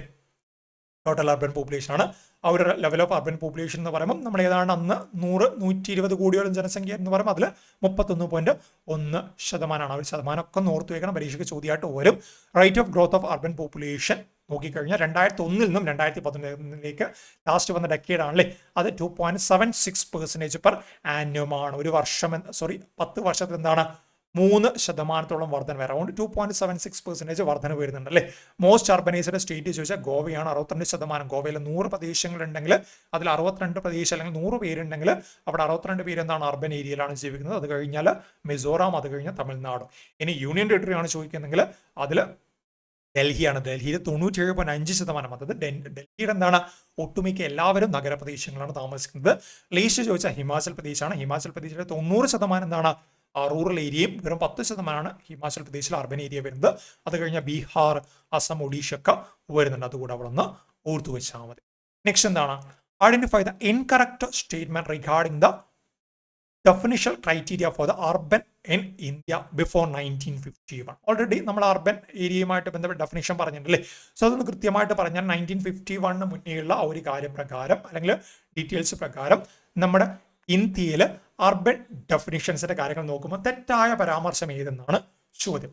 ആദ്യത്തെ എന്താണ് every municipality of what ever size എന്താണ് നമുക്ക് അർബൻ ഏരിയ ആയിട്ട് പറയാം അല്ലേ. അത് കറക്റ്റാണ്. 1951 മുന്നേ ആയാലും ഇപ്പോഴായാലും എന്താണ് every municipality of what ever size, അതായത് മുനിസിപ്പാലിറ്റി എന്ന പദവി ഉണ്ടോ അത് അർബനായിട്ട് നമ്മൾ ക്ലാസിഫൈ ചെയ്യും അല്ലേ. Every municipality of what ever size. So അതെന്താണ് അത് നമുക്ക് ഉത്തരമായിട്ട് വരത്തില്ല. ഇവിടെ എന്താണ് ഈ ഒരു സ്റ്റേറ്റ്മെന്റ് ശരിയാണ്. നമ്മളോട് എന്താണ് പറഞ്ഞത് ഇൻകറക്റ്റ് ആണ് അല്ലേ. സ്റ്റേറ്റ്മെന്റ് ശരിയാണ്. അതുകൊണ്ട് നമുക്ക് നമ്മുടെ ഉത്തരം അല്ലാത്തതുകൊണ്ട് തെറ്റ് മാർക്ക് ചെയ്യാം. നെക്സ്റ്റ് എന്താണ് all civil lines not include the municipal limits. Municipal ലിമിറ്റിൽ വരാത്ത മറ്റെല്ലാ സിവിൽ ലൈൻസും എന്താണ് ഇതിൽ പെടും എന്ന രീതിയിൽ പറഞ്ഞിട്ടുണ്ടല്ലേ. സോ അതും ശരിയാണ്. നമ്മുടെ ഉത്തരം വരത്തില്ല. മുനിസിപ്പൽ സിവിൽ ലിമിറ്റ്സിൽ വരാത്ത എല്ലാ സിവിൽ ലൈൻസിനും ഇതിൽ പെടുന്നുണ്ട്. ഇത്തരത്തിൽ അർബൻ ഏരിയ ആയിട്ട് പറയാൻ വേണ്ടി സാധിക്കും. നെക്സ്റ്റ് എന്താണ് any other settlement declare by the respective state census superintendent. അതായത് ഓരോരോ സംസ്ഥാനങ്ങളുമായിട്ട് ബന്ധപ്പെട്ട ആ സംസ്ഥാനത്തിന്റെ സ്റ്റേറ്റ് സൂപ്രണ്ട് ഡിക്ലെയർ ചെയ്തിട്ടുണ്ടെങ്കിലും അർബൻ ഏരിയ ആയിട്ട് കൺസിഡർ ചെയ്യുക അല്ലേ. സോ അത് നമ്മുടെ ഉത്തരമായിട്ട് വരില്ല. നെക്സ്റ്റ് എന്താണ് permanent habitation with continuous collection of house not less than 2000 person. ഇതൊന്ന് വായിച്ചു വയ്ക്കേ. നേരത്തെ നമ്മൾ ഇതുപോലൊരു കണക്ക് പറഞ്ഞിട്ടുണ്ടല്ലോ. 2000 അല്ല പകരം 5000 ആണ് അല്ലേ. സോ അത് തെറ്റാണ്. 2000 അല്ല പകരം എന്താണ് 5000 ആണ് വരേണ്ടത് അല്ലേ. സോ ഇനി ഒന്ന് നോക്കിയേ ഡെഫിനിഷൻ ക്രൈറ്റീരിയ ഫോർ അർബൻ എന്ന രീതിയിൽ 1951 മുൻപ് എന്താണ് every municipality of what ever size. ആ ഒരു പ്രദേശത്തെ മുനിസിപ്പാലിറ്റി ആയിട്ട് പ്രഖ്യാപിച്ചിട്ടുണ്ടെങ്കിൽ എന്ത് സൈസ് ആയിക്കോട്ടെ അതെന്താണ് അർബനായിട്ട് നമ്മൾ പറയുന്നുണ്ട്. All civil lines not include with municipal limits എന്താണ് അർബനായിട്ട് പറയുന്നുണ്ട്. Permanent habitation with continuous collection of house not less than 2000 ആയിരുന്നു പറഞ്ഞത്. 2000 അല്ല. ശരി ഉത്തരം എന്താണ് 5000 ആണല്ലേ.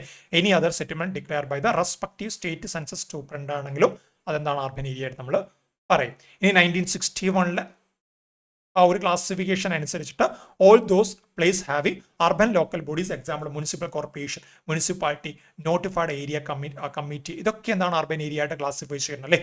അതുപോലെ എന്താണ് all those place having not less than 5000 population. ഇവിടെ പറഞ്ഞത് ഈ കാര്യമാണല്ലേ.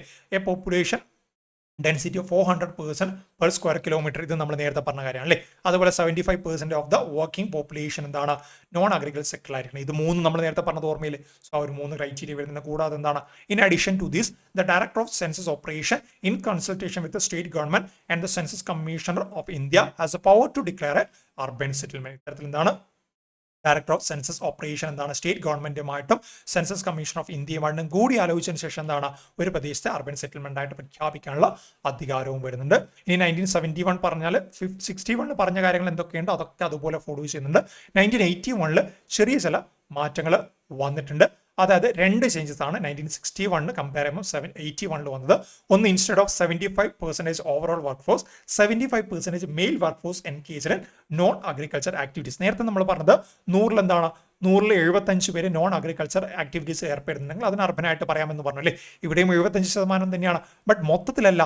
അവിടെ പുരുഷന്മാർ ജോലി ചെയ്യുന്ന പുരുഷന്മാരിൽ 75% ആളുകൾ നോൺ അഗ്രികൾച്ചർ ആണെങ്കിൽ അതിന് നമുക്ക് അർബൻ ഏരിയ ആയിട്ട് പറയാമെന്ന് പറഞ്ഞു അല്ലേ. അതുപോലെ exclude the workers engage in livestock, forestry, fishing, hunting, plantation, orchards and allied activities. ഇങ്ങനെയുള്ള മേഖലയിലെ ആളുകൾ എന്താണ് അവരെയും ഇതിൽ നിന്ന് എക്സ്ക്ലൂഡ് ചെയ്തിട്ടുണ്ട്. അതുകൂടെ നോർത്തേക്ക് 1991 2001 2011 എന്താണ് 1981 ഒരു ക്രൈറ്റീരിയ ആണ് അവർ ഫോളോ ചെയ്യുന്നത്. അതുകൂടെ അവിടെ നിന്ന് ഓർത്തു വയ്ക്കണം. ഓക്കെ, നെക്സ്റ്റ് എന്താണ് which among the following is or are the subjects in the 12th schedule of Indian Constitution. Indian കോൺസ്റ്റിറ്റ്യൂഷനിൽ 12th ഷെഡ്യൂൾ എന്ന് പറയുമ്പോൾ നമ്മുടെ TS of ഓൾഡ് PM അല്ലേ. ഓൾഡ് PM-ൽ PM 11th 12th. Okay, TS of old PM പൊളിറ്റിയിലെ കോഡാണ്. അതായത് നമ്മുടെ 12 ഷെഡ്യൂളും പഠിക്കാനുള്ള കോഡാണ് TS of old PM. Yes of old PM പൊളിറ്റി പഠിച്ചവർക്ക് ഓർമ്മയുണ്ടാന്ന് വിചാരിക്കുന്നു. First schedule, second, third, fourth, fifth, sixth, seventh, 8th, 9th, 10th, 11th, 12th. M ആണല്ലേ. M എന്ന് പറയുമ്പോൾ മുനിസിപ്പാലിറ്റി ആണ്. M എന്ന് പറയുമ്പോൾ മുനിസിപ്പാലിറ്റി, P എന്ന് പറയുമ്പോൾ പഞ്ചായത്താണ്. സോ 12th ഷെഡ്യൂൾ എന്താണ് മുനിസിപ്പാലിറ്റി ആയിട്ട് ബന്ധപ്പെട്ട് പറയുന്നത് അല്ലേ. സോ ഈ ഒരു മുനിസിപ്പാലിറ്റിയുമായിട്ട് ബന്ധപ്പെട്ട 12th ഷെഡ്യൂൾ 18 സബ്ജക്റ്റ് അല്ലെങ്കിൽ 18 മാറ്റേഴ്സ് വരുന്നുണ്ട്. ഈ പറയുന്ന 18 മാറ്റേഴ്സിൽ പെടാത്തത് എന്തെന്നാണ് ചോദ്യം. സോറി, പെടുന്ന എന്താണ് ചോദിച്ചത് അല്ലെ, എമംഗ് എന്ന രീതിയിലാണ് ചോദിച്ചത്. Urban planning including town planning. So അതെന്താണ്, അത് 12th ഷെഡ്യൂളിൽ ഒരു സബ്ജക്റ്റ് ആയിട്ട് പരിഗണിക്കുന്ന കാര്യമാണ്. Regulation of land use and construction of building, അതും എന്താണ് മുനിസിപ്പാലിറ്റീസിലെ 12th ഷെഡ്യൂളിൽ പെടുന്ന കാര്യമാണ്. Planning for economic and social development, അതും വരുന്നുണ്ട്. ഓക്കെ, ഞാൻ ഇതും വരുന്നുണ്ടെന്ന് പറഞ്ഞു പോകുമ്പോൾ ഇതിൽ പ്രത്യേകിച്ച് നമുക്ക് എന്താണ് കോഡും കാര്യങ്ങളൊന്നുമില്ല. 18 സബ്ജക്ട്സും മാറ്റേഴ്സും പഠിച്ചു പോകുമെന്ന് മാത്രമേ ഉള്ളൂ. സൂത്രം ഓൾ ഓഫ് ദ എബോവ് ആണ്. ഇതാണ് ആ ഒരു 12th ഷെഡ്യൂളിൽ 18 മാറ്റേഴ്സ്. എന്തൊക്കെയാണെന്ന് ജസ്റ്റ് ഞാൻ ഫാസ്റ്റ് ആയിട്ട് പറഞ്ഞു ക്ലാസ്സിൽ എക്സ്പ്ലെയിൻ ചെയ്യേണ്ടായിരുന്നു. Urban planning including town planning എന്താണ്, ടൗൺ പ്ലാനിങ് എന്താണ്, ടൗൺ പ്ലാനിങ് വരുന്നുണ്ട്, ആദ്യം നമ്മൾ പറഞ്ഞിട്ടുണ്ട് അല്ലേ. സോ അത് സബ്ജക്ട് മാറ്റർ ആണ്. നെക്സ്റ്റ് എന്താണ്, regulation of land use and construction of building, അതുപോലെ planning for economic and social development, roads and bridges, water supply, public health sanitation, fire service, urban forestry, safeguarding the interest of weaker section of society, അതുപോലെ എന്താണ് slum improvement, urban poverty elevation, provision of the urban amenities, promotion of cultural education and aesthetic aspects, burial and burial grounds, അതുപോലെ cattle ponds, prevention of cruelty to animals, vital statistics include registration of birth and death, public amenities, അതുപോലെ തന്നെ slaughter house and ടാനറീസ്. ഈ 18 കാര്യങ്ങളും എനിക്ക് പഠിപ്പിച്ചു തരാൻ കോഡൊന്നുമില്ല, നിങ്ങളൊന്ന് പഠിച്ചു വെച്ചാൽ മതിയാത്തുള്ളൂ. ഇതുപോലെ ഈ ചോദിച്ചതുപോലെ 2-3 കാര്യങ്ങൾ എടുത്തിട്ട് ചോദ്യം വരാനായിരിക്കും സാധ്യത. അതൊന്നും അവിടെ പഠിച്ചു വെക്കണം. അർബൻ സെറ്റിൽമെന്റ്, അർബൻ പ്രദേശമായിട്ട് ബന്ധപ്പെട്ട് തീർച്ചയായിട്ടും നമ്മൾ എന്താണ് മുനിസിപ്പാലിറ്റീസ് അതിന് സബായിട്ട് വരുന്നുണ്ട്, മുനിസിപ്പാലിറ്റീസുമായിട്ട് ബന്ധപ്പെട്ട് പഠിച്ചു വെക്കണം. നെക്സ്റ്റ് എന്താണ്, which among the following is known as the Bible for urban stakeholders? Urban പ്രദേശമായിട്ട് ബന്ധപ്പെട്ട ആളുകളുടെ അതിന് ഡിഫറെന്റ് സ്റ്റേക്ക് ഹോൾഡേഴ്സ് ഉണ്ടല്ലേ, അവരുടെ ബൈബിൾ എന്നറിയപ്പെടുന്ന ആ ഒരു റെഗുലേഷൻ എന്താണ്, അല്ലെങ്കിൽ ബൈബിൾ എന്ന് പറയുന്ന ഒരു റെഗുലേഷൻ എന്തെന്നാണ് ചോദ്യം വന്നത്. Urban development programme formulation and investment ആണോ, urban development plan formulation and investment ആണോ, urban development plan formulation and implementation ആണോ, urban development programme formulation and implementation ആണോ? PSCയുടെ ഓപ്ഷൻ പോലെ തന്നെ ഉണ്ടല്ലേ, വായിച്ച് ഒന്നും മനസ്സിലാവാത്ത ഓപ്ഷനാണ്. സോ ഇതിന്റെ ഉത്തരം എന്താണ്, urban development plan formulation and implementation. ഇതെന്താണെന്ന് വെച്ചാൽ നമ്മുടെ ഇന്ത്യയിൽ ഒരു പ്രദേശം നഗരമായിട്ട് തീരുമാനിച്ചു കഴിഞ്ഞാൽ, ക്ലാസിഫൈ ചെയ്താൽ അവിടെ എന്തൊക്കെ കാര്യങ്ങൾ കൊണ്ടുവരണം, അവിടെ എന്തൊക്കെ റെഗുലേഷൻസ് കൊണ്ടുവരണം എന്ന് കൃത്യമായിട്ട് പറയുന്ന ഒരു കാര്യമാണ്, അല്ലെങ്കിൽ പോളിസി അല്ലെങ്കിൽ ഒരു റെഗുലേഷൻ ആണ്. ഒരു പുസ്തകം എന്ന് നമുക്ക് പറയാം urban development plan formulation and implementation എന്ന് പറയുന്നു. Okay, in 1996 the institute of town planners prepare the urban development plan formulation and implementation guide lines. Okay, ഞാൻ ഈ ഒരു ടേമാണ് വിചാരിച്ചത്, ഗൈഡ് ലൈൻസ് ആണ്. നമ്മൾ പലപ്പോഴും പറയാറില്ലേ, പല കാര്യങ്ങളുമായിട്ട് ബന്ധപ്പെട്ട് ഇപ്പം നിങ്ങളൊരു ഫേം ആരംഭിക്കുന്നുണ്ട്, ഫേമിന് എന്താണ് കൃത്യമുള്ള ഗൈഡ് ലൈൻസ് ഉണ്ടാവും. ഈ ഒരു ഫേമിന് ഇത്ര ടേൺ ഓവർ വരുന്നുണ്ടെങ്കിൽ ഇത്ര കാര്യങ്ങൾ എടുക്കണം, അതുപോലുള്ള കാര്യങ്ങളൊക്കെ വരുന്നുണ്ട്, ഇത്ര സ്റ്റാഫ് വേണം, അതുപോലെ തന്നെ ഇത്ര കാര്യങ്ങൾ നിർമ്മിക്കണമെന്ന് ഗൈഡ് ലൈൻസ് ഉണ്ടാവും അല്ലേ. സോ അതുപോലെ എന്താണ്, ഒരു അർബൻ ഏരിയയുമായിട്ട് ബന്ധപ്പെട്ട് ഡിഫറെന്റ് പ്ലാനിങ്ങിന് വേണ്ടി ഇൻസ്റ്റിറ്റ്യൂട്ട് ഓഫ് ടൗൺ പ്ലാനേഴ്സ് കൊണ്ടുവന്നൊരു ഗൈഡ് ലൈൻസ് ആണ്. ഈ ഗൈഡ് ലൈൻസ് ഇന്ത്യയിലെ എല്ലാ നഗരങ്ങളും ഫോളോ ചെയ്യണമെന്ന് പറഞ്ഞു കൊണ്ടുവന്നാണ് അർബൻ ഡെവലപ്മെന്റ് പ്ലാൻ ഫോർമുലേഷൻ്റെ ഇംപ്ലിമെന്റേഷൻ. അതുകൊണ്ട് അതിന് നമ്മൾ എന്താണ് bible for urban sector stakeholders എന്ന് വിളിക്കാറുണ്ട് അല്ലേ. സോ അതിനെന്താണ് ഒരു പ്രധാനപ്പെട്ട ഗ്രന്ഥമായിട്ട് ഗൈഡ് ലൈൻ ആയിട്ട് പറയുന്നുണ്ട്, അതെല്ലാവരും ഫോളോ ചെയ്യണമെന്നും പറയുന്നുണ്ട്. With passage of time many new development like rapid urbanization, globalization and advancement of information and communication technology made the urban sector more dynamic. So അവിടെ എന്ത് മാറ്റം കൊണ്ടുവരുമ്പോൾ ഈ ഗൈഡ് ലൈൻസ് ഫോളോ ചെയ്ത് മാത്രമേ ചെയ്യാൻ വേണ്ടി പാടുള്ളൂ എന്നാണ് പറയുന്നത്. ഇനി നമ്മൾ ഈ പറഞ്ഞ urban development plan formulation implementation ഉണ്ടല്ലോ, അതിൻ്റെ ഒരു അപ്ഡേറ്റഡ് ഫോമായിട്ട് വന്ന കാര്യമാണ് URDEFI. അതിൻ്റെ ഫുൾ ഫോമാണ് ചോദിച്ചത്. Already urban development plan formulation implementation അറിയാമെങ്കിൽ ഇവിടെ എന്താണ് നമുക്ക് ഈ ഒരു ഇൻവെസ്റ്റ്മെന്റ് വെട്ടാം അല്ലേ, ഇൻവെസ്റ്റ്മെന്റ് വെട്ടാം. പിന്നെന്താണ് urban and rural development and program and formulation and implementation. ഇവിടെ എന്താണ് റൂറൽ ആണോ അല്ലെങ്കിൽ റീജിയണലാണോ എന്ന് മാത്രം നമ്മൾ അറിഞ്ഞാൽ മതി. റൂറൽ അല്ല, അർബൻ ആൻഡ് റൂറൽ അല്ല, അർബൻ ഏരിയ മാത്രമാണ്. സോ അർബൻ ആൻഡ് അതിന്റെ റീജിയണൽ ഡെവലപ്മെന്റ് ആണ് അല്ലേ. സോ ഉത്തരം എന്താണ്, urban and region development plan ഫോർമുലേഷന്റെ ഇംപ്ലിമെന്റേഷൻ ആണ്. 2015 മിനിസ്ട്രി എന്താണ്, ministry of housing and urban affairs released revised version of UDPFI. നേരത്തെ പറഞ്ഞ കാര്യത്തിന്റെ റിവൈസ്ഡ് ഗൈഡ് ലൈൻസിന്റെ റിവൈസ്ഡ് വേർഷൻ അല്ലേ, by considering both the urban and it surrounding region, അതിന്റെ regional കാര്യങ്ങൾ for which development plan should be prepared.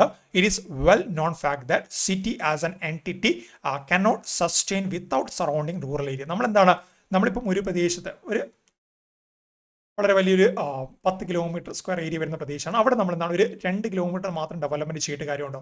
Development ചെയ്യുന്നുണ്ടെങ്കിൽ ഫുള്ളായിട്ട് ചെയ്യണം അല്ലേ? അതായത് ഇവിടത്തേക്ക് ആളുകൾക്ക് എത്തണമെങ്കിൽ ഇവിടെ റോഡും കാര്യങ്ങളിലേക്ക് കാര്യമുണ്ടോ? ഇല്ല. അത് മനസ്സിലാക്കിയിട്ടാണ് അതിന്റെ റീജിയണൽ പ്രദേശം കൂടെ ആഡ് ചെയ്തിട്ട് പുതിയ ഗൈഡ് ലൈൻസ് കൊണ്ടുവന്നത്. The new implementation titled Urban and Regional Development Plan Formulation and Implementation Guidelines 2015 is a new and updated Bible for almost all the urban stakeholders. The planning system framework comprises of 4 plans for the core area of planning and 3 for specific and investment planning. ഇതുമായിട്ട് ബന്ധപ്പെട്ട് നമ്മൾ ക്ലാസ്സിൽ പറഞ്ഞില്ലേ, അവിടെ എന്താണ്, അവിടെ 4 core area planning ഉണ്ട്, 3 specific and investment planning ഉണ്ട് എന്നൊക്കെ ക്ലാസ്സിൽ പറഞ്ഞ് ഡീറ്റെയിൽ ആയിട്ട് പറഞ്ഞിട്ട് അതുകൂടെ അവിടെ നിന്ന് ഓർത്തു വെച്ചോളും. ഓക്കെ, നെക്സ്റ്റ് ചോദ്യം എന്താണ്? Identify the correct statement. താഴെ പറയുന്നവരിൽ കറക്റ്റ് സ്റ്റേറ്റ്മെന്റ് ഏതാണ് അല്ലെങ്കിൽ ഏതൊക്കെയെന്നാണ് ചോദ്യം. എന്തൊക്കെയാണ് ചോദ്യം വരുന്നത്? Atal mission for rejuvenation and urban transformation, AMRUT എന്ന് കേട്ടില്ലേ, launched in 25th June 2015 in 1000 selected cities across the country. ഇത് ശരിയാണോ തെറ്റാണോ എന്ന് ചോദിക്കുന്നുണ്ട്. നെക്സ്റ്റ് എന്താണ്? The mission target enhancing basic infrastructure and implementing urban reform for selected cities. ഇത് കറക്റ്റ് ആണല്ലേ. അമൃത് എന്ന് പറയുന്ന സ്കീമിന്റെ ലക്ഷ്യം എന്താണ്? Enhancing basic infrastructure and implementing urban reforms for selected cities. അതായത് അടിസ്ഥാന സൗകര്യങ്ങൾ എന്താണ് നഗരപ്രദേശങ്ങളിലേക്ക് കൃത്യമായിട്ട് കൊണ്ടുവരിക. അത് കറക്റ്റ് ആണ്. സോ നമ്മുടെ എന്താണ് കറക്റ്റ് സ്റ്റേറ്റ്മെന്റ്? അത് കറക്റ്റ് ആണ്. നെക്സ്റ്റ് എന്താണ്? Ministry of housing and urban affairs is the nodal agency for AMRUT mission. AMRUT മിഷനുമായിട്ട് ബന്ധപ്പെട്ട് അതിന് നോഡൽ ഏജൻസി എന്ന് പറഞ്ഞ ministry of urban and housing affairs ആണെന്ന് പറഞ്ഞിട്ടുണ്ട്. ഹൗസിംഗ് ആൻഡ് അർബൻ അഫയേഴ്സ് ആണെന്ന് പറഞ്ഞാൽ അതും കറക്റ്റ് ആണല്ലേ. നെക്സ്റ്റ് എന്താണ്? അമൃത് 2.0. ഇതിന് നെക്സ്റ്റ് സ്റ്റേജ് ആയിട്ട് അമൃത് 2.0 വന്നിട്ടുണ്ട്. അത് 2022 ഒക്ടോബർ 1 വന്നതെന്ന് പറയുന്നുണ്ട്. ഒക്ടോബർ 1 കറക്റ്റ് ആണ്. 2022 ആണോ 2021 ആണോ എന്ന് ഡൗട്ടുള്ളൂ. ഇവിടെയും എന്താണ് 2015 ജൂൺ 25 കറക്റ്റ് ആണ്.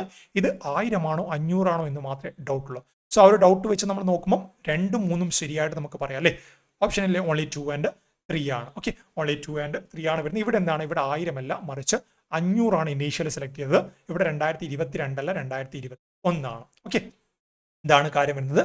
A mission four rejuvenation and urban transformation. ചിലപ്പോൾ അതും ഫുൾ ഫോം ചോദ്യം വരാം. എ അല്ല, Atal mission four rejuvenation and urban transformation ആണ് അമൃത് എന്ന് പറയുന്നത്.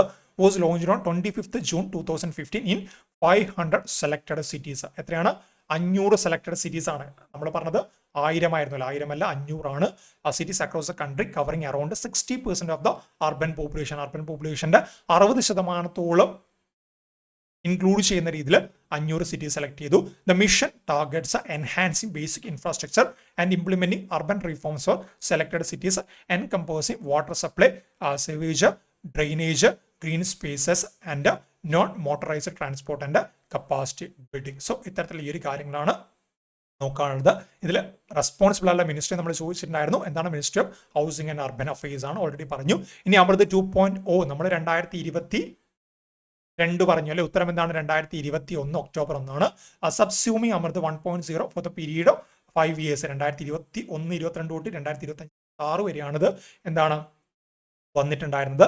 It's objective are universal coverage of water supply from 500 cities, about 4,900 statutory towns in the country, and coverage of sewerage septage management in 500 cities covered in the first phase of the AMRUT scheme. Okay, അത്തരത്തിലാണ് കാര്യങ്ങൾ വരുന്നത്. അതുകൂടെ അവിടെ നിന്ന് ഓർത്തു വെച്ചാൽ മതി. Next എന്താണ്? Which of the following is or are the plans that come under the category of special purpose plan. Okay, special purpose plan എന്ന രീതിയിലെ കാര്യങ്ങളൊക്കെ ക്ലാസ്സിൽ നമ്മൾ പറഞ്ഞിട്ടുണ്ടായിരുന്നു. അർബൻ ഡെവലപ്മെന്റുമായിട്ട് ബന്ധപ്പെട്ട് ആ പറയുന്ന സ്പെഷ്യൽ പർപ്പസ് പ്ലാനിൽ പെടുന്നത് എന്തൊക്കെയെന്നാണ് ചോദ്യം വന്നത്. ഓക്കെ, ഞാൻ നേരത്തെ ആ ഒരു റെഗുലേഷനുമായിട്ട് ബന്ധപ്പെട്ട് കോർ ഏരിയ പ്ലാൻസ് ഒക്കെ പറഞ്ഞില്ല. അതിൽ വരുന്നതാണ് comprehensive mobility plan, city sanitation plan, tourism master plan, all of the above. So ഉത്തരം എന്താണ്? ഓൾ ഓഫ് ദി എബോവ് എന്ന് കരുതിയിട്ട് എല്ലാത്തിനും ഓൾ ഓഫ് ദി എബോവ് വരണമെന്നില്ല. സ്പെഷ്യൽ പർപ്പസ് പ്ലാനിലേക്ക് നമുക്കൊന്ന് പോവാം. Plan for the time frame of 5 to 20 years, 5 തൊട്ടിട്ട് 20 വർഷം വരെയുള്ള ടൈം ഫ്രെയിം ഉപയോഗിച്ചിട്ടാണ് സ്പെഷ്യൽ പർപ്പസ് പ്ലാൻസ് അർബൻ ഏരിയാസിൽ കൊണ്ടുവരുന്നത്. And within city utilities 30-year plan with the scope of identifying the needs of the special areas which require special plan within the framework of the development plan. 5 to 20 yearsനാണ് വരുന്നത് അല്ലേ. ആ രീതിയിലാണ് കാര്യങ്ങൾ വരുന്നത്. Various plans ഇതുമായിട്ട് ബന്ധപ്പെട്ട് ഞാൻ already class പഠിപ്പിക്കും പറഞ്ഞിട്ടുണ്ടായിരുന്നു. ഈ പ്ലാൻസ് ആണ് പഠിച്ചു വയ്ക്കുന്നത്. സിറ്റി ഡെവലപ്മെന്റ് പ്ലാൻസ് വരുന്നുണ്ട്. അതുപോലെ തന്നെ കോംപ്രഹെൻസീവ് മൊബിലിറ്റി പ്ലാൻ വരുന്നുണ്ട്. സിറ്റി സാനിറ്റേഷൻ പ്ലാൻ, അതായത് JNNURM വരുന്നുണ്ട്. ഡിസാസ്റ്റർ മാനേജ്മെന്റ് പ്ലാൻ, NDMA പോലുള്ള പ്ലാൻസ് വരുന്നുണ്ട്. ഓക്കെ, അതുപോലെ സ്ലം റീഡെവലപ്മെന്റ് പ്ലാൻ വരുന്നുണ്ട്, രാജീവ് ആവാസ് യോജന പോലെയുള്ള കാര്യങ്ങൾ, ടൂറിസം മാസ്റ്റർ പ്ലാൻ, എൻവയോൺമെന്റൽ conservation plan, heritage conservation plan ഒക്കെ വരുന്നുണ്ട്. സോ പറഞ്ഞതെല്ലാം ഇവിടെ വരുന്നുണ്ട് അല്ലേ. നെക്സ്റ്റ് എന്താണ്, Gujarat town planning and urban development act was introduced in.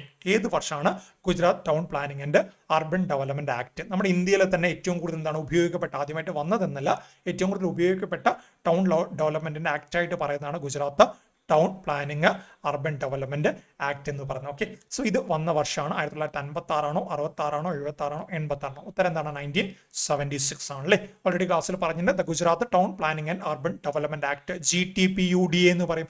1976 is a robust legislation for urban planning as compared to the act of other states. Okay, അത്തരത്തിൽ 1976 ഇത് വന്നിട്ടുണ്ടായിരുന്നു. അതുകൂടെ അവിടെ നിന്ന് ഓർത്തു വെക്കണം. നെക്സ്റ്റ് എന്താണ്, മാച്ച് ദ ഫോളോയിങ്, അതായത് ഓരോരോ സ്റ്റേറ്റുമായി, ഗുജറാത്തുമായിട്ട് ബന്ധപ്പെട്ട് ഓൾറെഡി നമ്മൾ പറഞ്ഞു അല്ലെ, 1976 ആണെന്ന് പറഞ്ഞു. അതുപോലെ മറ്റ് സ്റ്റേറ്റ്സുമായിട്ട് ബന്ധപ്പെട്ട് urban development state specific act വന്നിട്ടുണ്ട്. അതിന്റെ വർഷങ്ങളാണ് ചോദിച്ചിട്ടുള്ളത്. Rajasthan urban improvement act, Maharashtra regional and town planning act, Kerala town and country planning act, Andhra Pradesh urban areas act. So ഇത്തരത്തിലുള്ള ആക്ടുകളാണ് വന്നത്.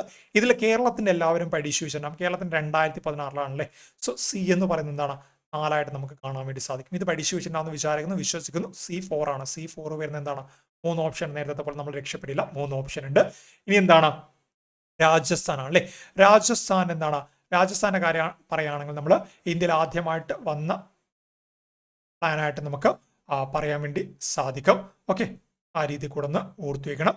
സോ ഇവിടെ എന്താണ്, രാജസ്ഥാന്റെ കാര്യം നമ്മൾ നോക്കുകയാണെങ്കിൽ രാജസ്ഥാൻ A ആണ് വരുന്നത് അല്ലേ. രാജസ്ഥാൻ എന്താണ്, 1959 ആണ്. ഇന്ത്യയിൽ ആദ്യമായിട്ട് വന്നു എന്ന രീതിയിൽ ഞാൻ പറഞ്ഞു. സോ രാജസ്ഥാൻ 1959 ആണ്. കേരളത്തിന് നമ്മൾ പറഞ്ഞു 2016 ആണ്. ഇനി എന്താണ്, മഹാരാഷ്ട്രയുടെ കാര്യം വരുന്നത് 1966 ആണ്.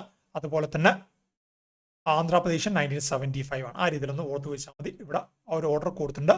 1957 എന്ത് വരുന്നത്, the urban planning in India post independence draws from the Delhi development act. 1957 Delhi development act വന്നു അല്ലേ. Was the first step of its kind. പിന്നീട് നമ്മൾ പറഞ്ഞതിൽ ആദ്യമായിട്ട് വന്നത് എന്താണ്, 1959 രാജസ്ഥാൻ ആക്ട് വന്നു. 1966 മഹാരാഷ്ട്ര അല്ലെ. 1966 മഹാരാഷ്ട്ര നമ്മൾ പറഞ്ഞിട്ടുണ്ടായിരുന്നു. B1 എന്ന രീതിയിൽ പറഞ്ഞില്ല. 1966 മഹാരാഷ്ട്ര പറഞ്ഞിട്ടുണ്ടായിരുന്നു.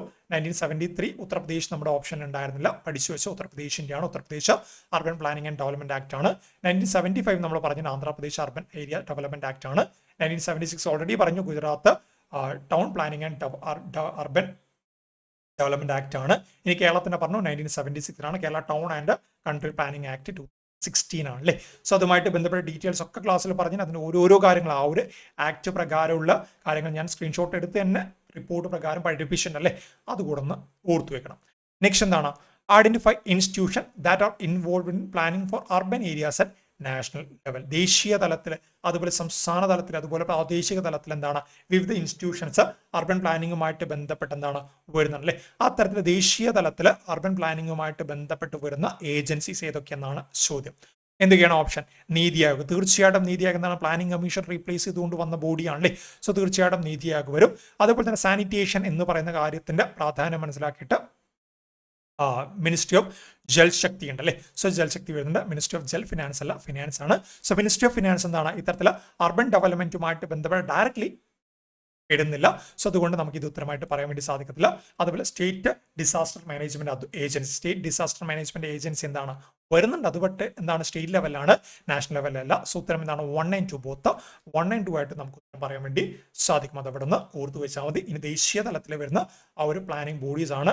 ഒന്ന് ministry of housing and urban affairs, nodal ministry ആണ്. ഓൾറെഡി ഒരുപാട് തവണ നമ്മൾ പറഞ്ഞു കഴിഞ്ഞു.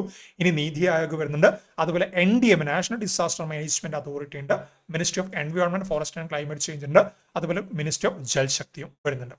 ഓക്കെ, നെക്സ്റ്റ് എന്താണ്, identify the emerging issues of urbanisation. നമ്മുടെ സിലബസിലെ ഒരു ടോപ്പിക് തന്നെയാണല്ലേ എമേർജിംഗ് ഇഷ്യൂസ് ഓഫ് അർബനൈസേഷൻ. നഗരവൽക്കരണത്തിന്റെ ദൂഷ്യ ഫലങ്ങൾ എന്തൊക്കെയെന്ന് ചോദിച്ചിട്ടുണ്ട്. മൈഗ്രേഷൻ,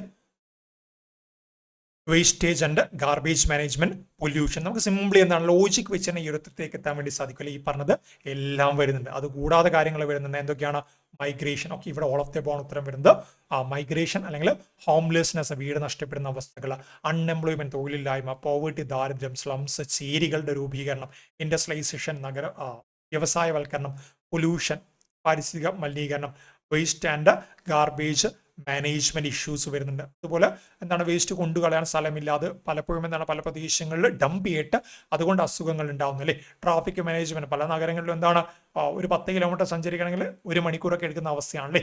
അതുപോലെ എന്താണ് സേഫ് ഡ്രിങ്കിങ് വാട്ടറിന്റെ പ്രശ്നം ഉണ്ടാവാറുണ്ട്, ഹെൽത്ത് കെയർ ഇഷ്യൂസ് വരാറുണ്ട്, safety security and crime control ഒരുപാട് കൂടാറുണ്ട്, പ്രശ്നങ്ങൾ വരാറുണ്ട്, ചൈൽഡ് ലേബേഴ്സിന്റെ പ്രശ്നങ്ങളൊക്കെ വരാറുണ്ട്. ഇതൊക്കെ എന്താണ് അർബനൈസേഷന്റെ ഇഷ്യൂസും ചലഞ്ചുമാണ്. നെക്സ്റ്റ് എന്താണ് which of the following cities is or R include in the first phase of Hriday development plan. എന്താണ് ഹൃദയ് ഡെവലപ്മെന്റ് ഫുൾ ഫോം നമുക്ക് അങ്ങോട്ട് നോക്കാം. ഈ പറയുന്ന ഹൃദയ് ഡെവലപ്മെന്റുമായിട്ട് ബന്ധപ്പെട്ട് അതിന്റെ ഫസ്റ്റ് ഫേസിൽ ഇപ്പം നിലവിൽ ആ ഒരു കാര്യം 2019 ടെർമിനേറ്റ് ചെയ്യുന്നുണ്ട്. 12 സിറ്റീസ് ഐഡന്റിഫൈ ചെയ്യേണ്ടായിരുന്നു. ആ ഒരു സിറ്റീസ് എന്താണ് അതിന്റെ നവീകരണമാണ് ലക്ഷ്യം വെച്ചത്. ആ പറഞ്ഞതിൽ ഏതൊക്കെ വരുന്നു എന്നാണ് ചോദ്യം. പൂരി, ഗയ, വാരണാസി തന്ന ഓപ്ഷനിൽ ഞാൻ എന്താണ് നിങ്ങൾക്ക് മനസ്സിലാവാൻ വേണ്ടിയിട്ട് 3 തന്നിട്ടുണ്ട്. ഓൾ ഓഫ് ദി അബോവ് ആണ് ഉത്തരം വരുന്നത്. ഹൃദയ് എന്ന് പറഞ്ഞാൽ national heritage city development and augmentation യോജനയാണ്. ഒരു സെൻട്രൽ സെക്ടർ സ്കീമാണ്. സെൻട്രൽ ഗവൺമെന്റ് ആണ് സ്പോൺസർ ചെയ്യുന്നത്. 2015 വന്നത്. 2015 ജനുവരി 21 ministry of housing and urban affairs Hriday programme launch ചെയ്യുന്നത്. The Hriday scheme was establish to fully utilise the varied natural historic and cultural resource of the nation. നമ്മുടെ രാജ്യത്തിൽ ലഭ്യമായുള്ള natural historic and cultural monuments വരുന്നുള്ള resource വരുന്നുള്ള അതിനെ protect ചെയ്യാൻ വേണ്ടിയിട്ടാണ്, പ്രശ്നങ്ങൾ ഇങ്ങനെ ഐഡന്റിഫൈ ചെയ്തിട്ട് കറക്റ്റ് ചെയ്യാൻ വേണ്ടിയിട്ടാണ് ഈ ഒരു സ്കീം വന്നത്. 2019 മാർച്ച് 31 ഇത് അവസാനിപ്പിച്ചിട്ടുണ്ട്. Under the Hriday scheme funds were not allocated to the cities year wise but for the entire mission period directly release the cities. അത് ഇയർ വൈസ് അല്ല, മൊത്തത്തിൽ എന്താണ് ഈ ഒരു ഇത്ര ഫണ്ട് എന്ന രീതിയിലാണ് റിലീസ് ചെയ്യുന്നത്. ഇനീഷ്യലി ഉണ്ടായിരുന്ന 12 സിറ്റീസ് അജ്മർ, അമരാവതി, അമൃതസർ, ബദാമി, ദ്വാരക, ഗയ, കാഞ്ചീപുരം, മധുര, പൂരി, വാരണാസി, വേളാങ്കണ്ണി, വാരംഗൽ ഈ ഒരു 12 സിറ്റീസ് ആണ് ഇനീഷ്യലി അവർ ഐഡന്റിഫൈ ചെയ്ത് പരീക്ഷയ്ക്ക് വന്ന ചോദ്യം കൂടിയാണ്. നെക്സ്റ്റ് എന്താണ് those person who are in a state other than the state of their birthplace or place of last residence is called. ഇത് മൈഗ്രേഷന്റെ ഡെഫിനേഷൻ ആണ് ചോദിച്ചത്. സോ മൈഗ്രൻസുമായിട്ട് ബന്ധപ്പെട്ട് നമ്മൾ പറയുമ്പോൾ എന്താണ് those person who are in a state other than the state of their birthplace or place of last residence is called. അതായത് for example ഇപ്പം ഇന്ത്യയിൽ കേരളം എടുക്കാം. കേരളം അതുപോലെ തന്നെ നമ്മൾ ബീഹാർ എടുക്കുന്നത്. ബീഹാറിന് ഒരുപാട് ആളുകൾ എന്താണ് ബീഹാറിന് ഒരുപാട് ആളുകൾ ജോലി തേടിയിട്ട് കേരളത്തിലേക്ക് വരാറില്ലേ. സോ ഇത്തരം ആളുകൾ എന്താണ് ഇത്തരം ആളുകൾ താമസിക്കുന്ന state other than state of there birth place. അവരുടെ ജന്മസ്ഥലം എവിടെയാണ്? ബീഹാർ ആണല്ലേ. അല്ലെങ്കിൽ എന്താണ് ലാസ്റ്റ് അവർ ജീവിച്ച സ്ഥലത്ത് നിന്ന് മാറിയിട്ട് ഇപ്പോൾ കേരളത്തിലാണ് ജീവിക്കുന്നത് അല്ലേ. സോ ഇത്തരത്തിലുള്ള ആളുകളെ നമുക്ക് എങ്ങനെ വിളിക്കാം? ഷോർട്ട് ഡിസ്റ്റൻസ് മൈഗ്രൻസ് എന്ന രീതിയിൽ പറയുന്ന ആരാണ്? ഷോർട്ട് ഡിസ്റ്റൻസ് എന്ന് പറയുമ്പോൾ ഒരു ജില്ലയ്ക്കുള്ളിൽ തന്നെ അങ്ങോട്ടും ഇങ്ങോട്ടും മാറി താമസിക്കുന്ന ആളുകൾ. ഫോർ എക്സാമ്പിൾ ഇപ്പം കണ്ണൂർ എന്ന് പറയുന്ന ഡിസ്ട്രിക്ട്, കണ്ണൂർ എന്ന് പറയുന്ന ആ ഒരു ജില്ലയുമായിട്ട് ബന്ധപ്പെട്ട് കണ്ണൂരിലെ 2 സ്ഥലങ്ങൾ ഫോർ എക്സാമ്പിൾ ഇപ്പം തലശ്ശേരി അതുപോലെ തന്നെ ധർമ്മടം. ഓക്കെ, 2 പ്രദേശങ്ങളായിട്ട് നമ്മൾ പറഞ്ഞത് തലശ്ശേരി ധർമ്മടം അടുത്തായി പോയിട്ടുണ്ട്. അല്ലെങ്കിൽ ധർമ്മടം വേണ്ട, നമുക്ക് വേറെ തളിപ്പറമ്പ് എടുക്കുകയാണ്. ഞാൻ തളിപ്പറമ്പ് എടുക്കുകയാണ്. സോ തലശ്ശേരിയിൽ നിന്ന് തളിപ്പറമ്പിലേക്ക് ജോലി സൗകര്യാർത്ഥം നമ്മൾ മാറി താമസിച്ചു കഴിഞ്ഞാൽ അതിനെ ഷോർട്ട് ഡിസ്റ്റൻസ് മൈഗ്രൻസ് എന്ന് പറയാം അല്ലേ. അവരെ ഷോർട്ട് ഡിസ്റ്റൻസോ അവരെവിടെയാണ് സംഭവിക്കുന്നത്? ഒരു ജില്ലയ്ക്കുള്ളിൽ തന്നെയാണ് അവരുടെ മൈഗ്രേഷൻ സംഭവിക്കുന്നത്. ഇനി മീഡിയം ഡിസ്റ്റൻസ് എന്ന് പറയുന്ന സമയത്ത് എന്താണ് അവിടെ നമുക്ക് ഫോർ എക്സാമ്പിൾ ഒരു വ്യക്തി ഇപ്പം കണ്ണൂരിൽ നിന്ന് ട്രിവാൻഡ്രത്തേക്ക് ജോലിയാർത്ഥം മാറുന്നു. അതായത് ഒരു ഡിസ്ട്രിക്റ്റിൽ നിന്ന് മറ്റൊരു ഡിസ്ട്രിക്ട്, സ്റ്റേറ്റിൻ്റെ ഉള്ളിൽ തന്നെയാണ്, ബട്ട് ഒരു ഡിസ്ട്രിക്റ്റിൽ നിന്ന് മറ്റൊരു ഡിസ്ട്രിക്റ്റിലേക്ക് താമസിച്ചു കഴിഞ്ഞാൽ എന്താണ് അത് നമ്മൾ മീഡിയം റേഞ്ച് എന്ന് പറയും അല്ലേ. ഇനി എന്താണ് നമ്മൾ നേരത്തെ പറഞ്ഞ ബീഹാറിലെ വ്യക്തി കേരളത്തിലേക്ക് വന്നാൽ അതെന്താണ്? അത് ലോങ് റേഞ്ച് മൈഗ്രൻസ് ആണ്. ഓക്കെ, ഇത്തരം എന്താണ് ലോങ് റേഞ്ച് ആണ്. ഇനി ഇന്റർനാഷണൽ എന്താണ്? ഇന്ത്യയിലൊരു വ്യക്തി കേരളത്തിൽ എവിടെ ആയിക്കോട്ടെ ആ വ്യക്തി മറ്റൊരു രാജ്യത്തേക്ക് പോകുന്നു. ഇത്തരം എന്താണ് ലോങ് റേഞ്ച് ആണ്. ഷോർട്ട് റേഞ്ച് എന്ന് പറയുമ്പോൾ those who moved within the district. Medium എന്താണ്? Crossing boundary of the district but not on the state boundary. അതായത് കണ്ണൂരിൽ നിന്നാണ് ട്രിവാൻഡ്രത്തേക്ക് പോകുന്നുണ്ട്, കേരളം വിടുന്നില്ല. ലോങ് റേഞ്ച് എന്ന് പറയുന്ന ഒരു സ്റ്റേറ്റിൽ നിന്ന് മറ്റൊരു സ്റ്റേറ്റ് അല്ലേ. ഇന്റർനാഷണൽ മൈഗ്രൻസ് എന്ന് പറയുമ്പോൾ ഒരു രാജ്യത്ത് നിന്ന് മറ്റൊരു രാജ്യത്തേക്ക്. നെക്സ്റ്റ് എന്താണ് ഗ്രാമങ്ങളിൽ നിന്നും നഗരങ്ങളിലേക്ക് കുടിയേറ്റത്തിന് പ്രധാന കാരണങ്ങൾ എന്തൊക്കെയെന്നാണ് ചോദ്യം വന്നത്. ഓപ്ഷൻ എന്തൊക്കെയാണ്? ഉയർന്ന ജനസാന്ദ്രതാ നിരക്ക്. എന്താണ് ഗ്രാമങ്ങളിൽ ഉയർന്ന ജനസാന്ദ്രത നിരക്ക് എന്താണ് നഗരങ്ങളിലേക്ക് കൂടുതൽ ആളുകൾ പോകാനുള്ള കാരണമായിട്ടുണ്ടെന്ന് പറയുന്നുണ്ട്. തൊഴിലില്ലായ്മ, ഗ്രാമങ്ങളിൽ അഗ്രികൾച്ചർ അല്ലാതെ മറ്റ് തൊഴിൽ ലഭിക്കുന്നില്ല. അഗ്രികൾച്ചർ ആണ് ഇതിന് കുറഞ്ഞ വരുമാനം മാത്രമേ ഉള്ളൂ, കാർഷിക മേഖലയെ മാത്രം ആശ്രയിച്ചുള്ള ജീവിതം. സോ ഇതിൽ വായിച്ചെടുക്കുമ്പോൾ നമുക്ക് പറയാൻ വേണ്ടി സാധിക്കും ഓൾ ഓഫ് ദ എബവ് ആണ് ഉത്തരം എന്നല്ലേ. സോ ഉയർന്ന ജനസാന്ദ്രത നിരക്ക്, തൊഴിലില്ലായ്മ, കുറഞ്ഞ വരുമാനം, കാർഷിക മേഖലയെ മാത്രം ആശ്രയിച്ചുള്ള ജീവിതം, സാങ്കേതിക വിദ്യയുടെ അപര്യാപ്തത. ഈ ഒരു 5 കാര്യങ്ങളാണ് ആളുകൾ ഗ്രാമങ്ങളിൽ നിന്ന് നഗരങ്ങളിലേക്ക് കുടിയേറി പാർക്കാനുള്ള പ്രധാനപ്പെട്ട കാരണമായിട്ട് നമ്മൾ പറയുന്നത്. നെക്സ്റ്റ് എന്താണ്? The Bimaru states are Bihar, Rajasthan dash which are group of states in India that have historically lagged in economic and social indicators. അതായത് നമ്മുടെ ഇന്ത്യയിൽ ദാരിദ്ര്യം അതുപോലെ നഗരവൽക്കരണം ആ ഒരു കാര്യങ്ങളൊക്കെ ആയിട്ട് ബന്ധപ്പെട്ട് എന്നും അന്നും ഇന്നും എന്നും പിന്നോട്ട് നിന്നില്ല. ഇന്ന് കുറെ മാറ്റം വന്നിട്ടുണ്ട്, എങ്കിലും പിന്നോട്ട് നിന്ന ചില സംസ്ഥാനങ്ങൾ, ആ സംസ്ഥാനങ്ങൾ എടുത്തിട്ട് വളരെ പ്രധാനപ്പെട്ട ഒരു വ്യക്തി, ആശിഷ് എന്ന് പറയുന്ന ഒരു വ്യക്തി ബീമാരു എന്ന പേരിൽ വിശേഷിപ്പിച്ചിട്ടുണ്ട്. ഈ ബീമാരു എന്ന് പറഞ്ഞ സ്റ്റേറ്റ്സ് ഏതൊക്കെയെന്നാണ് ചോദ്യം വന്നത്. അതിൽ ബീമാരു ബീഹാർ ആണ് നമുക്ക് ഓപ്ഷനിൽ തന്നിട്ടുണ്ട്, ചോദ്യത്തിൽ തന്നിട്ടുണ്ട്. ബീഹാർ ആണ്. അതുപോലെ തന്നെ എന്താണ് രാജസ്ഥാൻ ആണെന്ന രീതിയിൽ നമുക്ക് തന്നിട്ടുണ്ട്. നമ്മളോട് എം എയും അതുപോലെ തന്നെ യുവും ആണ് കാണാൻ വേണ്ടി പറഞ്ഞത്. ഓക്കെ, എം നമ്മൾ കാണുന്ന സമയത്ത് എന്താണ്, ഇനി സപ്പോസ് വേറെ 2 ഓപ്ഷൻ മാത്രം ആയതുകൊണ്ട് എം എ എടുക്കാം അല്ലേ. സോ ഇവിടെ എം കാണുന്ന സമയത്ത് എന്താണ്, മിസോറാമും മഹാരാഷ്ട്രയും മധ്യപ്രദേശും അല്ലേ. സോ എം എ തന്നതുകൊണ്ട് നമുക്ക് മിസോറാം വെട്ടാൻ വേണ്ടി സാധിക്കും. ഇനി എന്താണ് ഡൗട്ട് വരുന്നത്, ഇനി മധ്യപ്രദേശാണോ മഹാരാഷ്ട്രയാണോ അല്ലെങ്കിൽ എന്താണ്, ഓക്കെ മധ്യപ്രദേശാണോ മഹാരാഷ്ട്രയാണോ എന്ന് മാത്രം ഡൗട്ട് ഉള്ളൂ അല്ലേ. ഇനി യു വെച്ച് നമ്മൾ പിടിച്ചു കഴിഞ്ഞാൽ ഉത്തരാഖണ്ഡും ഉണ്ട് അതുപോലെ ഉത്തർപ്രദേശും ഉണ്ട് അല്ലേ. സോ നമ്മൾ എന്താണ്, ഉത്തരാഖണ്ഡ് കുറച്ചുകൂടി ഡെവലപ്ഡ് പ്രദേശമാണ്. സോ ഉത്തരാഖണ്ഡ് എന്താണ് വരാൻ വേണ്ടി സാധ്യതയില്ല. ഇനി വീണ്ടും നമുക്ക് കൺഫ്യൂഷനായി, മധ്യപ്രദേശും അതുപോലെ തന്നെ ഇവിടെ ഉത്തരാഖണ്ഡ് വെട്ടി. ഇനി ഈ 2 കാര്യങ്ങളാണ് വരുന്നത്. ഈ ഒരു മഹാരാഷ്ട്രയും അതുപോലെ തന്നെ ഉത്തരാഖണ്ഡുമാണോ മധ്യപ്രദേശും അതുപോലെ തന്നെ ഉത്തർപ്രദേശുമാണോ എന്ന് നമുക്ക് ഡൗട്ട് വരുന്നുള്ളൂ അല്ലേ. സോ ഉത്തരാഖണ്ഡ് നമ്മൾ നേരത്തെ വെട്ടിയല്ലേ, ഉത്തരാഖണ്ഡ് നമ്മൾ നേരത്തെ വെട്ടി. സോ ഉത്തരം എന്തുമാത്രം ബാക്കിയുള്ളത് മധ്യപ്രദേശും ഉത്തർപ്രദേശുമാണ്. സോ എന്താണ് ബീമാരു സ്റ്റേറ്റ് എന്ന് പറയുമ്പോൾ ഓർത്തു വെച്ചാൽ ബീഹാർ, രാജസ്ഥാൻ, മധ്യപ്രദേശ്, ഉത്തർപ്രദേശ് ആണ് വരുന്ന രീതിയിൽ ഓർത്തു വെച്ചാൽ മതി. So ബീമാരു States are Bihar, Madhya Pradesh, Rajasthan and Uttar Pradesh, which are a group of states in India that have historically lagged in economic and social indicators. വളരെ കാലഘട്ടങ്ങളായിട്ട് അവരെന്താണ് ആ ഒരു രാജ്യം ആ ഒരു സ്റ്റേറ്റ്സ് എന്താണ് എക്കണോമിക്കലി ആയാലും സോഷ്യലി ആയാലും പിന്നിട്ട് നിൽക്കുന്ന പ്രദേശങ്ങളാണല്ലേ. ഈ ഒരു ടേം കോയിൻ ചെയ്ത ഡെമോഗ്രാഫർ ആയിട്ടുള്ള ആശിഷ് ബോസ് ആണ്. ഓക്കെ, 1985 ആശിഷ് ബോസ് ആണ് ബീമാരു സ്റ്റേറ്റ്സ് എന്ന് പറഞ്ഞ ടേം കോയിൻ ചെയ്ത്. ബീമാരു എന്ന് വെച്ചാൽ സിക്കിലിയാണ്, അല്ലെങ്കിൽ എപ്പോഴും എന്താണ് ക്ഷാമമാണ് അല്ലെങ്കിൽ പട്ടിണിയാണ് അല്ലെങ്കിൽ അസുഖമാണ് എന്ന രീതിയിലാണ് ബീമാരു വരുന്നത്. Grouping was primarily based on their high population growth rate and lack of progress in family planning and population control effort. ആ രീതിയിൽ നിന്ന് ഓർത്തു വെച്ചാൽ അതിൽ വന്ന മാറ്റങ്ങളൊക്കെ ഞാൻ ഇവിടെ കൊടുത്തിട്ടൊന്ന് വായിച്ചു നോക്കിയാൽ മതി. നെക്സ്റ്റ് എന്താണ്, ഐക്യരാഷ്ട്രസഭയുടെ നിർവചന പ്രകാരം ചേരികൾ എന്നാൽ എന്താണ്?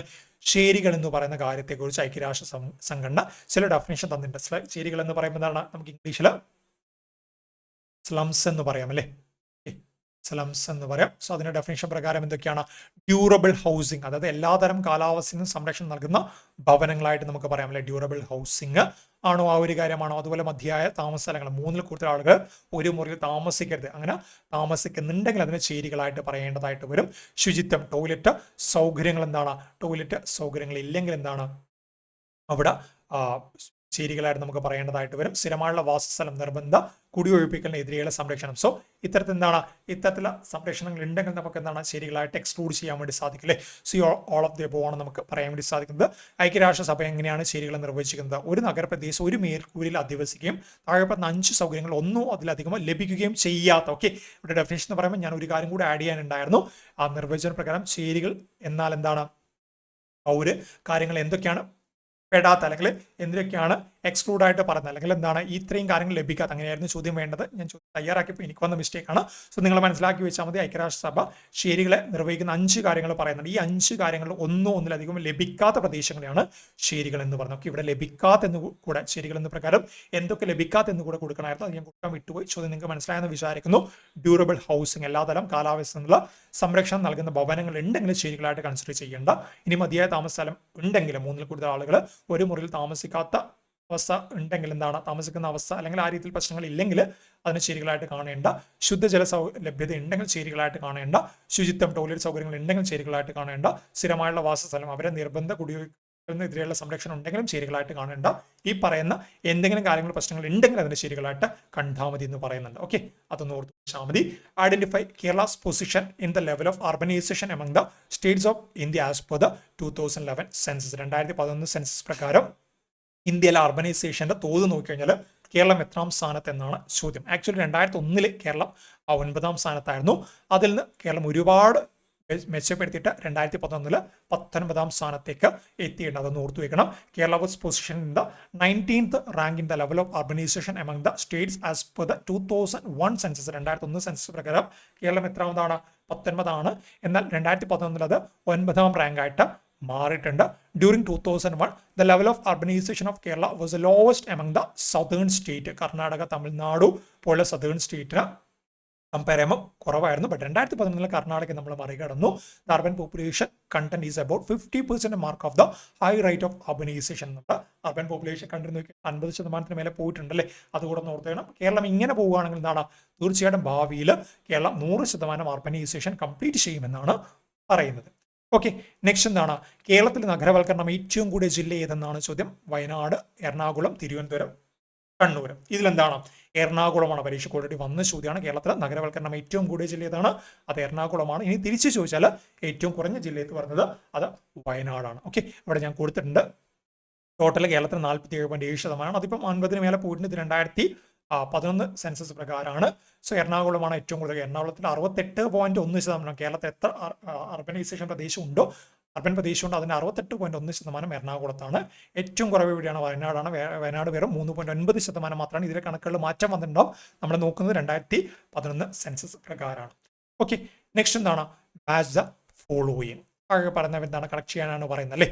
Municipal corporation, municipality, town area committee, cantonment board. ഇതിൽ നമുക്ക് ഐഡന്റിഫൈ ചെയ്യാൻ വേണ്ടി പറ്റുന്ന കാര്യങ്ങൾ എന്തെങ്കിലും ഉണ്ടോ? ഓക്കെ, കന്റോൺമെന്റ് ഏരിയ എന്താണെന്നത് കൊണ്ട് എന്താണ് സിംപ്ലി നമുക്ക് മനസ്സിലാക്കാം. കന്റോൺമെന്റ് ബോർഡുമായി ബന്ധപ്പെട്ട കാര്യമായിരിക്കും അല്ലേ. അവിടെ എന്താണ്, administration of civilian population of cantonment area. So cantonment board എന്ന് പറഞ്ഞാൽ ആക്ച്വലി എന്താണ്, ഇപ്പം നമ്മുടെ ഡിഫൻസുമായിട്ട് ബന്ധപ്പെട്ട ആളുകൾ എന്താണ്, ഒരു പ്രദേശത്ത് അവരെന്താണ് എല്ലാം രീതിയിൽ ഡിഫൻസ് അല്ലെങ്കിൽ ആ രീതിയിൽ ഒരു സെൻട്രൽ ഗവൺമെന്റ് ഉദ്യോഗസ്ഥർ അവരൊക്കെ സ്ഥിതി ചെയ്യുന്ന ഒരു പ്രദേശം മൊത്തം അവർ മാത്രം അവിടെയുള്ളൂ. സോ അതിനെന്താണ്, അതിനൊരു കന്റോൺമെന്റ് ഏരിയ ആയിട്ട് അല്ലെങ്കിൽ അതിനെന്താണ് ഒരു നഗരപ്രദേശമായിട്ട് പ്രഖ്യാപിക്കുക അല്ലേ. സോ D3 ആണ് ഉത്തരം. D3 വരുന്നത് എന്തൊക്കെ ഓപ്ഷൻ ഉണ്ടെന്ന് നോക്കിയേ. D3 വരുന്ന ഒറ്റ ഓപ്ഷനേ ഉള്ളൂ. സോ ഉത്തരം എന്താണ്, സി ആയിട്ട് നമുക്ക് പറയാം അല്ലേ. ഇനി ബാക്കിയൊന്ന് നോക്കിയേ. മുനിസിപ്പൽ കോർപ്പറേഷൻ എന്ന് പറയുന്നത് എന്താണ്, created for administration of large cities or metropolitan areas. ഏറ്റവും വലുതല്ല എങ്കിലും എന്താണ്, അവിടെ നിന്ന് ലാർജ് സിറ്റീസ് മെട്രോപൊളിറ്റൻ ഏരിയ ആയിട്ട് നമുക്ക് പറയാൻ വേണ്ടി സാധിക്കും. ഇനി മുനിസിപ്പാലിറ്റീസ് എന്ന് പറയുമ്പോൾ responsible for the administration small cities and town. ചെറിയ സിറ്റീസ് ടൗൺസിന്റെ അഡ്മിനിസ്ട്രേഷൻ ആരാണ് നോക്കുന്നത്, അത് മുനിസിപ്പാലിറ്റി ആണ് അല്ലേ.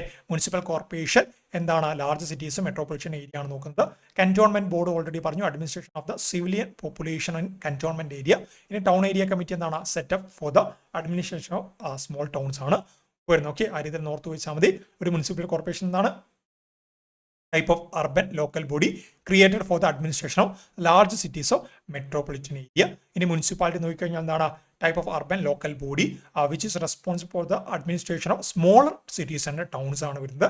ഇനി ടൗൺ ഏരിയ കമ്മിറ്റീസ് ആണെങ്കിൽ type of urban local body which is set up for the administration of small towns. Town എന്ന് പറയുമ്പോൾ എന്താണ്, സ്മോൾ ടൗൺസിന്റെ അഡ്മിനിസ്ട്രേഷന് വേണ്ടിയിട്ടാണ് അല്ലേ. നമ്മൾ ഓരോന്നോരോന്നായിട്ട് എടുത്ത് പറഞ്ഞിട്ടുണ്ട്. A cantonment board is a type of urban local body which is establish for the municipal administration of the civilian പോപ്പുലേഷനിന്റെ കന്റോൺമെന്റ് ഏരിയ. കന്റോൺമെന്റ് സിവിലിയൻ പോപ്പുലേഷന് വേണ്ടിയിട്ടാണ് അത് നിർമ്മിച്ചത് അല്ലേ. സോ അതുകൂടെ ഒന്ന് ഓർത്തു വെച്ചാൽ മതി. നെക്സ്റ്റ് എന്താണ്, identify the incorrect statement. Incorrect എന്ന് പറയുന്നത് മാർക്ക് ചെയ്തു. ജനസംഖ്യ കുറഞ്ഞ ചെറിയ നഗരങ്ങളിൽ ഭരണം നടത്തുന്നത് തദ്ദേശ സ്വയംഭരണ സ്ഥാപനങ്ങളാണ്. മുനിസിപ്പാലിറ്റി എന്താണ്, ജനസംഖ്യ കുറഞ്ഞ ചെറിയ നഗരങ്ങളിൽ ഭരണം നടത്തുന്ന തദ്ദേശ സ്വയംഭരണ സ്ഥാപനങ്ങളാണ് മുനിസിപ്പാലിറ്റി എന്ന് പറഞ്ഞിട്ടുണ്ട്. മുനിസിപ്പൽ ഏരിയയിലെ ജനങ്ങൾ നേരിട്ടാണ് മുനിസിപ്പാലിറ്റിയിലെ അംഗങ്ങളെ തെരഞ്ഞെടുക്കുന്നത്. നെക്സ്റ്റ് എന്താണ്, മുനിസിപ്പാലിറ്റിയുടെ മേധാവി എപ്പോഴും ചെയർമാൻ ആയിരിക്കും എന്ന് പറയുന്നുണ്ട് അല്ലേ.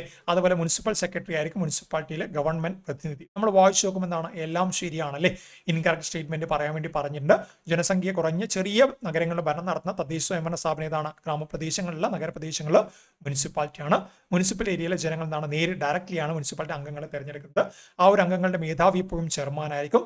മുനിസിപ്പാലിറ്റി സെക്രട്ടറി അവിടെ ഗവൺമെന്റ് പ്രതിനിധിയായിരിക്കും. സോ എല്ലാം ശരിയാണല്ലോ. ഇൻകറക്റ്റ് എന്ന് പറയുന്നത് ഏതാണ്, നൺ ഓഫ് ദ എബോവ് ആണ്. Okay, none of the above ആണ്. ഇങ്ങനെയും ചോദ്യങ്ങൾ വരും. ഇവിടെ നൺ ഓഫ് ദ എബോവ് ആണ്. ജനസംഖ്യ കുറഞ്ഞ ചെറിയ നഗരങ്ങളിൽ ഭരണം നടന്ന തദ്ദേശ സ്വയംഭരണ സ്ഥാപനങ്ങളാണ് മുനിസിപ്പാലിറ്റി. മുനിസിപ്പൽ ഏരിയയിലെ ജനങ്ങൾ നേരിട്ടാണെന്നാണ് മുനിസിപ്പാലിറ്റിയിലെ അംഗങ്ങളെ തെരഞ്ഞെടുക്കുന്നത്. മുനിസിപ്പാലിറ്റി നിരവധി വാർഡുകളായിട്ട് തരംതിരിച്ചിരിക്കുന്നു. ക്ലാസ് പറഞ്ഞ കാര്യമാണ്, ജസ്റ്റ് ഒന്ന് വായിച്ചു പോയാൽ മതി. മുനിസിപ്പാലിറ്റി മേധാവി എപ്പോഴും ആരായിരിക്കും, ചെയർമാൻ ആയിരിക്കും.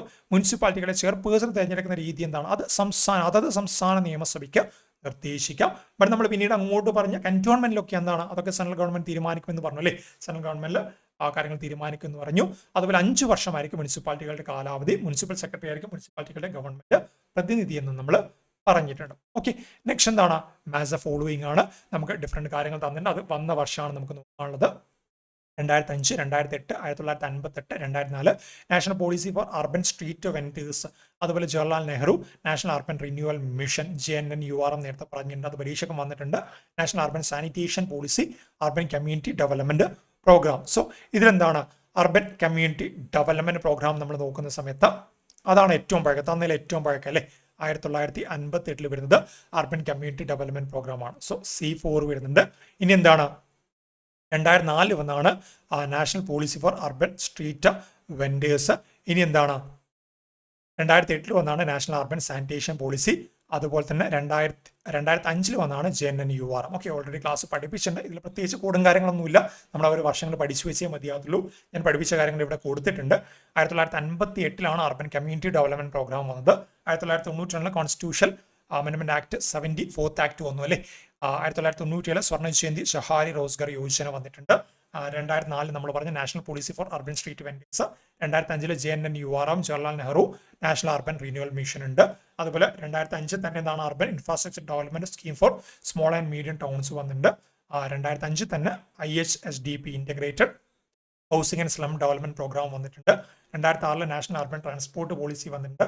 2006 തന്നെ capacity building for urban development project for India ഉണ്ട്.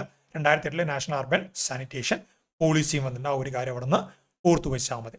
നെക്സ്റ്റ് എന്താണ് in India the first urban community development project was initiated in 1958 in Delhi with the help of grand from. അതായത് 1950 ഓൾറെഡി നമ്മൾ ഇവിടെ പറഞ്ഞ കാര്യമാണ് അല്ലേ. ഇന്ത്യയിലെ ആദ്യത്തെ community development urban community development rural അല്ല അർബൻ കമ്മ്യൂണിറ്റി ഡെവലപ്മെന്റ് പ്രോഗ്രാം ആരുടെ സഹായത്തോടു കൂടിയാണ്, ഏത് പ്രൈവറ്റ് ഫേമിന്റെ സഹായത്തോടു കൂടിയാണ് വന്നതെന്നാണ് ചോദ്യം. ടാറ്റ ട്രസ്റ്റ് ആണോ, റിലയൻസ് കമ്മ്യൂണിക്കേഷൻ ആണോ, അദാനി പോർട്സ് ആണോ, അല്ലെങ്കിൽ ഫോർഡ് ഫൗണ്ടേഷൻ ആണോ? ഈ ഇതിൽ ഒന്നിലധികം കാര്യങ്ങളുണ്ടോ? ഉത്തരം എന്താണ്? Ford foundation. ആ ടെക്സ്റ്റ് ബുക്ക് കൃത്യമായിട്ട് കൊടുത്തിട്ടുണ്ട്. ഫോർഡ് ഫൗണ്ടേഷന്റെ സഹായത്തോടു കൂടിയാണ് ഇത് വന്നത് അല്ലേ. സോ ഇവിടെ എന്താണ് മാർക്ക് ചെയ്യാൻ വിട്ടുപോയിട്ട് 4 ഓൺലി ആണ് ഉത്തരം വരുന്നത്. സ്ലൈഡ് വരുമ്പോൾ മാർക്ക് ചെയ്ത് തരാം. 4 ഓൺലി ആണ് ഉത്തരം വരുന്നത്. In India the first urban community development project was initiated in 1958 in Delhi with the help of grand from Ford foundation. 1952 Ford foundation സഹായത്തോടുകൂടി അർബൻ കമ്മ്യൂണിറ്റി ഡെവലപ്മെന്റ് പ്രൊജക്ട് കൊണ്ടുവന്നു. പിന്നീട് എന്താണ് 1962 അഹമ്മദാബാദിലേക്കും 1965 ബറോഡയിലേക്കും 1966 കൽക്കട്ടയിലേക്കും വ്യാപിപ്പിച്ചു അല്ലേ. 1958 ഡൽഹിയിലാണ് വന്നത്, 62 അഹമ്മദാബാദ്, 65 ബറോദ, 66 കൽക്കത്തയിലേക്കും വ്യാപിപ്പിച്ചു. The rural urban relationship committee report 1966 did some detailed thinking on urban community development program. 1966 rural urban relationship committee എന്താണ് ഇതിന് മറ്റൊരു രീതിയിലെ കാര്യങ്ങൾ തയ്യാറാക്കി. It made recommendation about the lines on which urban community development program could be undertaken on nationwide scale. അതുകൂടെ അവിടെ നിന്ന് ഓർത്തു വെക്കണം. നെക്സ്റ്റ് എന്താണ് ഐഡന്റിഫൈ ദ ഇൻകറക്റ്റ് സ്റ്റേറ്റ്മെന്റ്. ആദ്യം മാർക്ക് ചെയ്യുക അല്ലേ, കറക്റ്റ് ആണോ ഇൻകറക്റ്റ് ആണോ എന്ന് ആദ്യം മാർക്ക് ചെയ്യുക. Part 9 in the constitution which deals with the issue relating to municipalities. നമുക്കറിയാം പാർട്ട് 9 വരുന്നുണ്ട്. പാർട്ട് 9 എന്താണ്? പാർട്ട് 9 വരുന്നത് മുനിസിപ്പാലിറ്റി അല്ല. പാർട്ട് 9 വരുന്നത് എന്താണ്? നമ്മുടെ പഞ്ചായത്തുമായിട്ട് ബന്ധപ്പെട്ട കാര്യമാണ് അല്ലേ. മുനിസിപ്പാലിറ്റി പിന്നെ എന്താണ്? പാർട്ട് 9A ആണ്. സോ ഇതെന്താണ് നമ്മുടെ ഉത്തരമാണ്, ഇൻകറക്റ്റ് ആണ്. ഇനി വേറെ എന്തെങ്കിലും ഉണ്ടോ? ദ 73rd അമെൻമെന്റ് provide uniform law for municipalities in nation. നമ്മൾ എന്താണ് panchayat municipality, panchayat 73rd, municipality എന്താണ് 74th ആണല്ലേ. സോ ഇതും എന്താണ് ഇൻകറക്റ്റ് ആണ്, നമ്മുടെ ഉത്തരമാണ്. നെക്സ്റ്റ് എന്താണ് 74th അമെൻമെന്റ് act was passed by parliament in December 1992. നമ്മൾ 1993 ആണ് പഠിച്ചത്, ബട്ട് അതെന്താണ് കെയിം ഇൻ ടു ഫോഴ്സ് ആണ്. സോ ഇവിടെ എന്താണ് നമ്മുടെ ഉത്തരമല്ല, ഇത് കറക്റ്റ് സ്റ്റേറ്റ്മെന്റ് ആണ്. 74th അമെൻമെന്റ് ആക്ട് അല്ലെങ്കിൽ മുനിസിപ്പാലിറ്റിയുമായിട്ട് ബന്ധപ്പെട്ട കാര്യങ്ങൾ 1992 പാർലമെന്റ് പാസ്സാക്കിയത്, കെയിം ഇൻ ടു ഫോഴ്സ് 1993 ആണ്. ഇനി എന്താണ് article 243(p) to 243(z)(g) and the 12th schedule of the constitution deals with the municipalities. രണ്ടും കറക്റ്റ് ആണല്ലേ. സോ ഇവിടെ എന്താണ്, ഇവിടെ ഇൻകറക്റ്റ് സ്റ്റേറ്റ്മെന്റ് 1ഉം 2ഉം മാത്രമാണ്. The Constitution 74th Amendment Act 1992 was hence introduced in the new amendment. ഇവിടെ എന്താണ് 74th Amendment Act 1992 അല്ലേ. Part 9A ആണ്. Part 9 panchayat, 9A municipality, 9B വരുന്ന കോപ്പറേറ്റീവ് സൊസൈറ്റീസ് ആണ്. പൊളിറ്റി പഠിച്ചിട്ടുണ്ടാവും. In the constitution which deals with the issue relating the municipalities. It was passed by parliament 1992. Parliament 92 പാസ്സാക്കി, but നിലവിൽ വരുന്ന 1993. അങ്ങനെ ചോദിച്ചാൽ തെറ്റിപ്പോകരുത്. നിലവിൽ വന്നത് 1993 ജൂൺ 1 ബട്ട് പാർലമെന്റ് പാസ്സാക്കുന്നത് ഡിസംബർ 1992 ആണ്. ആൻഡ് പാർട്ട് 9, അതായത് ആർട്ടിക്കിൾ 243(p) തൊട്ടിട്ട് 243(z)(g) വരെയാണ്. And 12th schedule in the constitution. 12th ഷെഡ്യൂളും ആഡ് ചെയ്തു അല്ലേ. അതുപോലെ തന്നെ മുനിസിപ്പാലിറ്റിക്ക് ഇതിലൂടെ കോൺസ്റ്റിറ്റ്യൂഷൻ സ്റ്റാറ്റസ് ലഭിച്ചു. ക്ലാസ് പറഞ്ഞിട്ട് അതുവരെ എന്താണ് മുനിസിപ്പാലിറ്റീസിന് ഭരണഘടനാ പരമായിട്ടുള്ള പ്രൊട്ടക്ഷൻ ഇല്ല, അത് 92-93 വരുന്നത്. Then now fall under the protection of the constitution justiciable provision as a result. So ഭരണഘടനയുടെ സംരക്ഷണത്തിലേക്ക് ഈ പറഞ്ഞ അർബൻ കാര്യങ്ങൾ പോയി അല്ലേ. 74th അമെൻമെന്റ് എന്താണ്, മുനിസിപ്പാലിറ്റീസിന്റെ യൂണിഫോം ലോ രാജ്യത്ത് നൽകുന്നുണ്ട്. ഇത്രയുമാണ് അർബൻ ഗവേൺസുമായിട്ട് ബന്ധപ്പെട്ട പ്രധാനപ്പെട്ട ചോദ്യങ്ങൾ ചർച്ച ചെയ്യാനുള്ളത്. ഓൾമോസ്റ്റ് സിലബസ് കംപ്ലീറ്റ് ചെയ്യുന്ന രീതിയിൽ കാര്യങ്ങൾ ഞാൻ നോക്കിയിട്ടുണ്ട്. അങ്ങനെ നമ്മൾ ഈ ഗവേൺസിൽ ആരംഭിച്ച യാത്രയിലെ ഈ ഗവേൺസ് നമ്മൾ ചർച്ച ചെയ്തു. അതുപോലെ തന്നെ നമ്മൾ എക്കണോമിക്സുമായിട്ട് ബന്ധപ്പെട്ട കാര്യങ്ങൾ ചർച്ച ചെയ്തു. അതുപോലെ തന്നെ concepts of grass roots level development, ഇപ്പം അർബൻ ഗവേൺസ് പറഞ്ഞു അല്ലേ. അങ്ങനെ ഈ ഒരു 4 ടോപ്പിക്കിന്റെ ക്ലാസ്സുകൾ വളരെ ഡീറ്റെയിൽ ആയിട്ട് തന്നെ നിങ്ങൾക്ക് മനസ്സിലാവുന്ന രീതിയിൽ തന്നെ പറഞ്ഞിട്ടുണ്ട്. ഡൗട്ട് ചോദിച്ചവർക്കൊക്കെ ഉത്തരം പറഞ്ഞു കൊടുത്തിട്ടുണ്ട്. അതുപോലെ തന്നെ അതിന്റെ സിലബസ് കവർ ചെയ്യുന്ന രീതിയിൽ മോക്ക് ടെസ്റ്റ് നമ്മൾ സക്സസ്ഫുള്ളി കംപ്ലീറ്റ് ചെയ്യേണ്ടത്. സോ ഇതോടുകൂടെ എൻ്റെ ഭാഗം ഇവിടെ അവസാനിക്കുകയാണ്. എക്സാം പോയിന്റ് ഓഫ് നിങ്ങൾ LSGSന് വേണ്ടിയിട്ട് ഇത്രയും ടോപ്പിക്കുകൾ നിങ്ങൾ റെഡിയാക്കി എടുത്തിട്ടുണ്ട്. ഇനി പഠിച്ചിട്ട് പോവുക. ഈ ഒരു മോക്ക് ടെസ്റ്റും കാര്യങ്ങളൊക്കെ നമ്മൾ മോക്ക് ടെസ്റ്റും തരുന്നുണ്ട്, അതൊക്കെ ഒന്ന് വർക്കൗട്ട് ചെയ്തിട്ട് പോകുക. അത് മാത്രമാണ് നിങ്ങളുടെ ഫംഗ്ഷൻ വരുന്നത്, അല്ലെങ്കിൽ നിങ്ങളുടെ ഡ്യൂട്ടി വരുന്നത്. എക്സാമിന് ഇനിയും 2 ആഴ്ച ബാക്കിയുണ്ട്, സമയം ഇഷ്ടം പോലെയുണ്ട്. ആ ഒരു സമയത്ത് എന്താണ് പരമാവധി മോക്ക് ടെസ്റ്റും കാര്യങ്ങളും ചെയ്തിട്ട് മുന്നോട്ടേക്ക് പോവുക. സോ LSGS മെയിൻസിന്റെ പരീക്ഷയ്ക്ക് വേണ്ടി തയ്യാറെടുക്കുന്ന എല്ലാവർക്കും എന്താണ് ഓൾ ദി ബെസ്റ്റ്. പരീക്ഷ എല്ലാവരും വിജയിച്ച് വരട്ടെ. സോ നമുക്ക് വീണ്ടും കണ്ടുമുട്ടാം. താങ്ക്